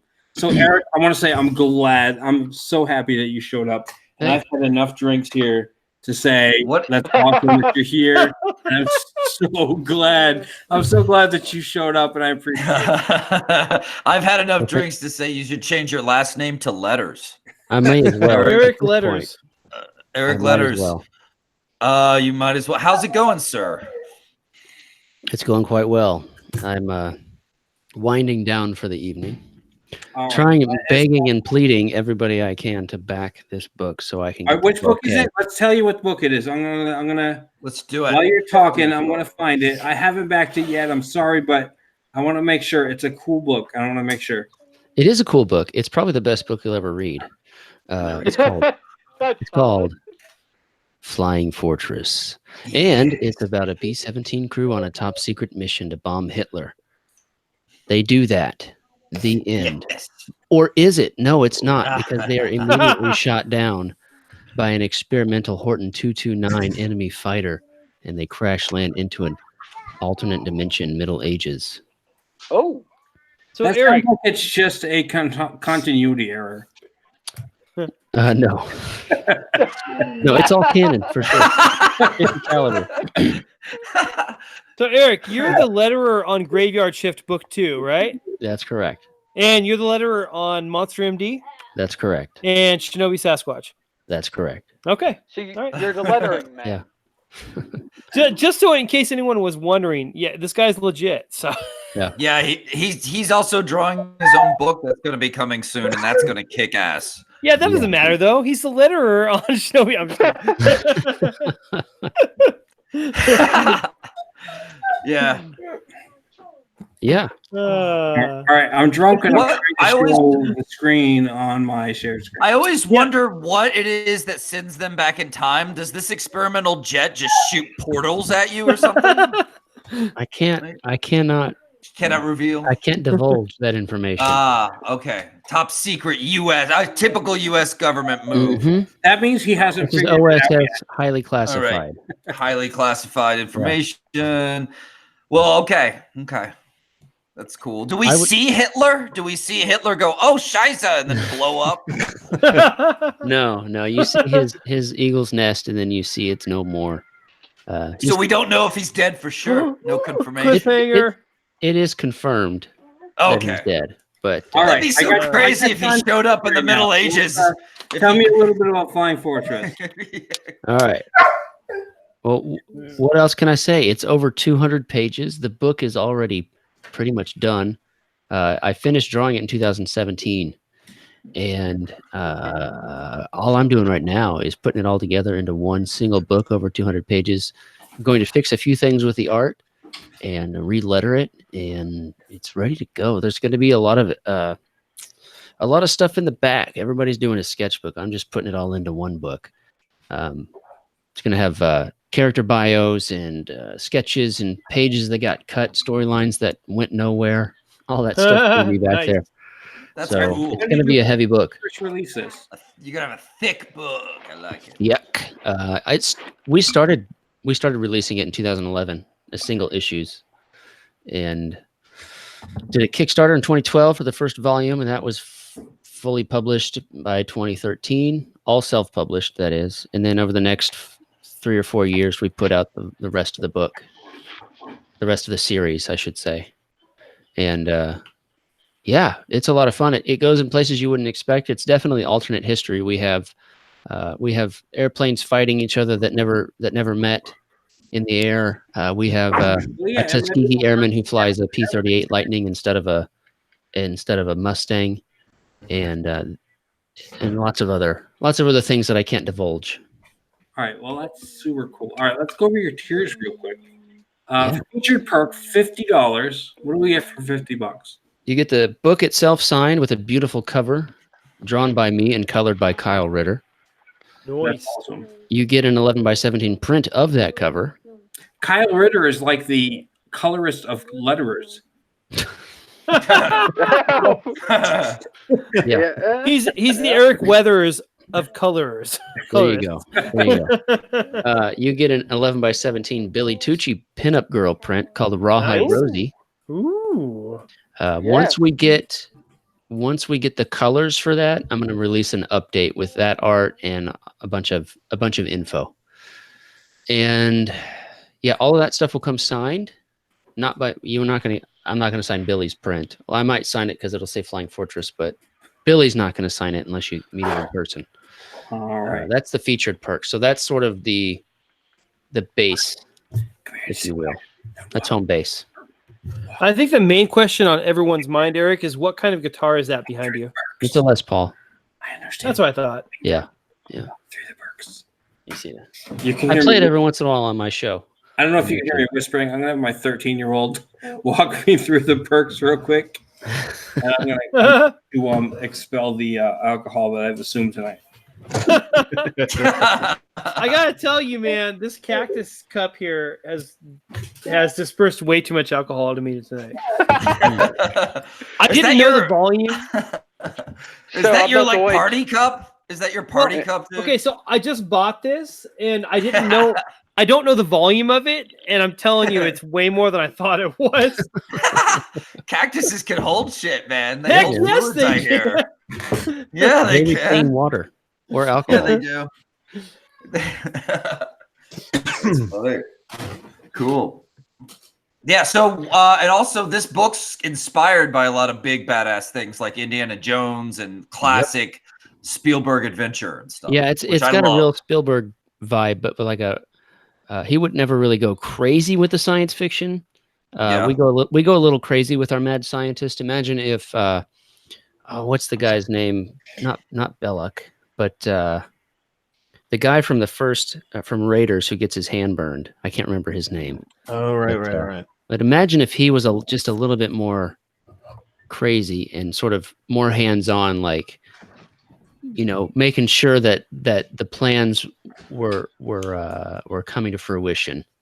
That's where our bad guy Pestarts comes in. He is a Nazi scientist who discovers this alien technology and is able to open these portals. And he thinks Hitler's goals are a little bit too narrow-minded. And He was a bit myopic, that Hitler guy. yeah. So I can barely move my fingers as it is. All right, I'm back. all right. That was great. How'd my daughter do? I can barely move my fingers. Yeah, she hurt her. She was swimming today and hurt her hand. So. I heard it bowling yesterday. Oh, she hurt it bowling. We're all thinking and praying for her right now. All right. Well, she hurt her hand during jiu-jitsu about a little over a year ago. Oh, okay. All right. The art's great though. Oh my god, it looks amazing. Yeah. I saw a few of them, like the dude shooting out of the plane, with the machine gun, the 50 cal. Oh yeah, that's Ted Lehman. Yeah, that's a Ted Lehman print. He that's just fan art. Yeah. Wow. That was a beautiful piece. Though. Yeah, we are less than $200 away from unlocking that for all physical backers. Oh wow. For everybody in the chat, make sure you're backing Flying Fortress. I haven't yet. I've backed a lot of books, so I'm sorry I haven't backed everything. This is one of the books. It looks really cool. I just haven't gotten around to it yet. I'm doing Flying Fortress and Monster MD within the next day or ish. So yeah, look for that, Eric. I will. Thank you. I backed it. I backed the hell out of it. I had to get it. True fan and a gym. I had to wait for Monster MD money to come in. So, all right. How many pages? I mean, Shinobi Sasquatch. Between 200 and 250 right now is That's a lot of pages. Yeah. Guys, awesome. If you haven't backed this book, you're getting a lot of book for the price. That's crazy. You're getting a ton of book for the price. Eric, you wrote and drew this? Co-wrote, drew most. Well, I drew everything. Okay. I didn't ink everything. There were some of the earlier issues were inked by the co-creator Andy Moore, and throughout the series, I took on more and more art responsibilities because I wanted to learn how to do it. So I was like, I'm going to ink. Like the early stuff was just pencils scanned into Photoshop and turned black, and then scanned into Clip Studio and inked digitally. But the last 3 or 4 issues were pencil and ink traditionally. I'm surprised more people don't just pencil and then adjust levels in Photoshop. Well, there's still. I got to the point where it's like, well, if I do this, the time it would take for me to clean up the page, exactly, it would be the same as it for me to ink it because I don't ink. You know, I'm not necessarily adding a lot of extra stuff in my inks. It's because I pencil very tightly, and you know, it's just there for me to make it darker. So you know, I'm going to be experimenting with that stuff with the next book I'm working on, but that's a couple months away. Have you ever tried to bitmap your pencils? Yeah, the first few issues were like that for sure. Yeah, yeah, and that actually it does, like, it depends on the final product that you want, but like if you're familiar with like Kenneth Rockefort, his work, he does phenomenal pencil work, and it's super loose, super sketchy, and they usually, I believe, they just use his pencils and then color don't that. bump up the contrast.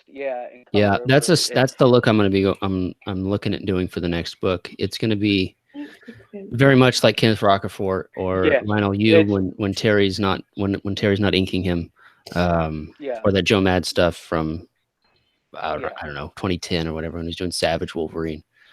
and Yeah. Avenging Spider-Man. That really, I really, really like that penciled, the colors over pencil look. It's beautiful. Kenneth does some of the most beautiful work in Yeah. comics today, and he's the only reason I will buy mainstream comics to this day. Is because I see those, I see his artwork, and you know I'm just a nerd for it, and it's always very beautiful. And Yeah. dude's special. Like he's one of the special ones out there. Everyone else can go to hell, but no, but Oh, wait. I'm sorry. I was locked to myself all this time. Guys, hey guys, I gotta pop in real quick. I gotta roll out. I work early in the morning. All right. But, you know what? It's late for everybody. So let's all say goodnight. And I want to thank you all for being here. We've kept a really big audience here, and I appreciate it. Everybody in the chat's been great. We've had an incredible conversation. Thank you, Edwin Boyette, for showing up, and Eric Weathers for showing up. We've had an all-star cast tonight. I want to thank you all for being here. And Badass Comics, I hope you've been taking notes. We've had some great guys here, and we're all going to push your book, and we're all going to help you out as much as we can. Don't be afraid at all to ask any questions. Amen. Thanks for having us on, and just so everyone knows, I'll do less Cactus Cup next time. no. Love you guys. It's been awesome. All right. Hey, thanks awesome. everybody again for being on. I'm going to go ahead and log off. Everybody in the chat, make sure you like and subscribe. We're going to try to have as many fun streams as we can here and get as many cool guests as we can. This has been an awesome group of guests, and I appreciate everybody on, Dave. Seriously, I really greatly appreciate it. It's my first ever one of these things, and I'm so grateful. And Cal and Vaughn, I love you both, man. I wish great success, further success for your projects. Vaughn, I'm still your number 2. Cal, I don't know what number I am on you, but thank you, man. You guys are all fucking so awesome, dude. Eric, your book looks amazing. Thank you. Same to you, man. You may be my number 2, but you're number 1 in my heart. Oh, there it is. Buddy. I'm Heidi's number 1. Back off. And I'm thinking to all you guys. I'm thinking about tomorrow. Me and Sween's doing an update stream. What do you think, Sweens? You up for that? What time do you want to do it at? Whatever you can do. Sometime tomorrow night. It would have to be probably later tomorrow night. Probably like all right. 9. We'll try. We'll work something out. Keep an eye out later tomorrow night. Me and Sweens and I are going to do an update on the Oddity comic. It's going to be an awesome comic, and I want everybody to know exactly the process of writing and the art and what's going on. All right, so everybody stay tuned, like and subscribe, and thank everybody for showing up. All right, guys, good talking to you. Good night. Later. All right, everybody, good night.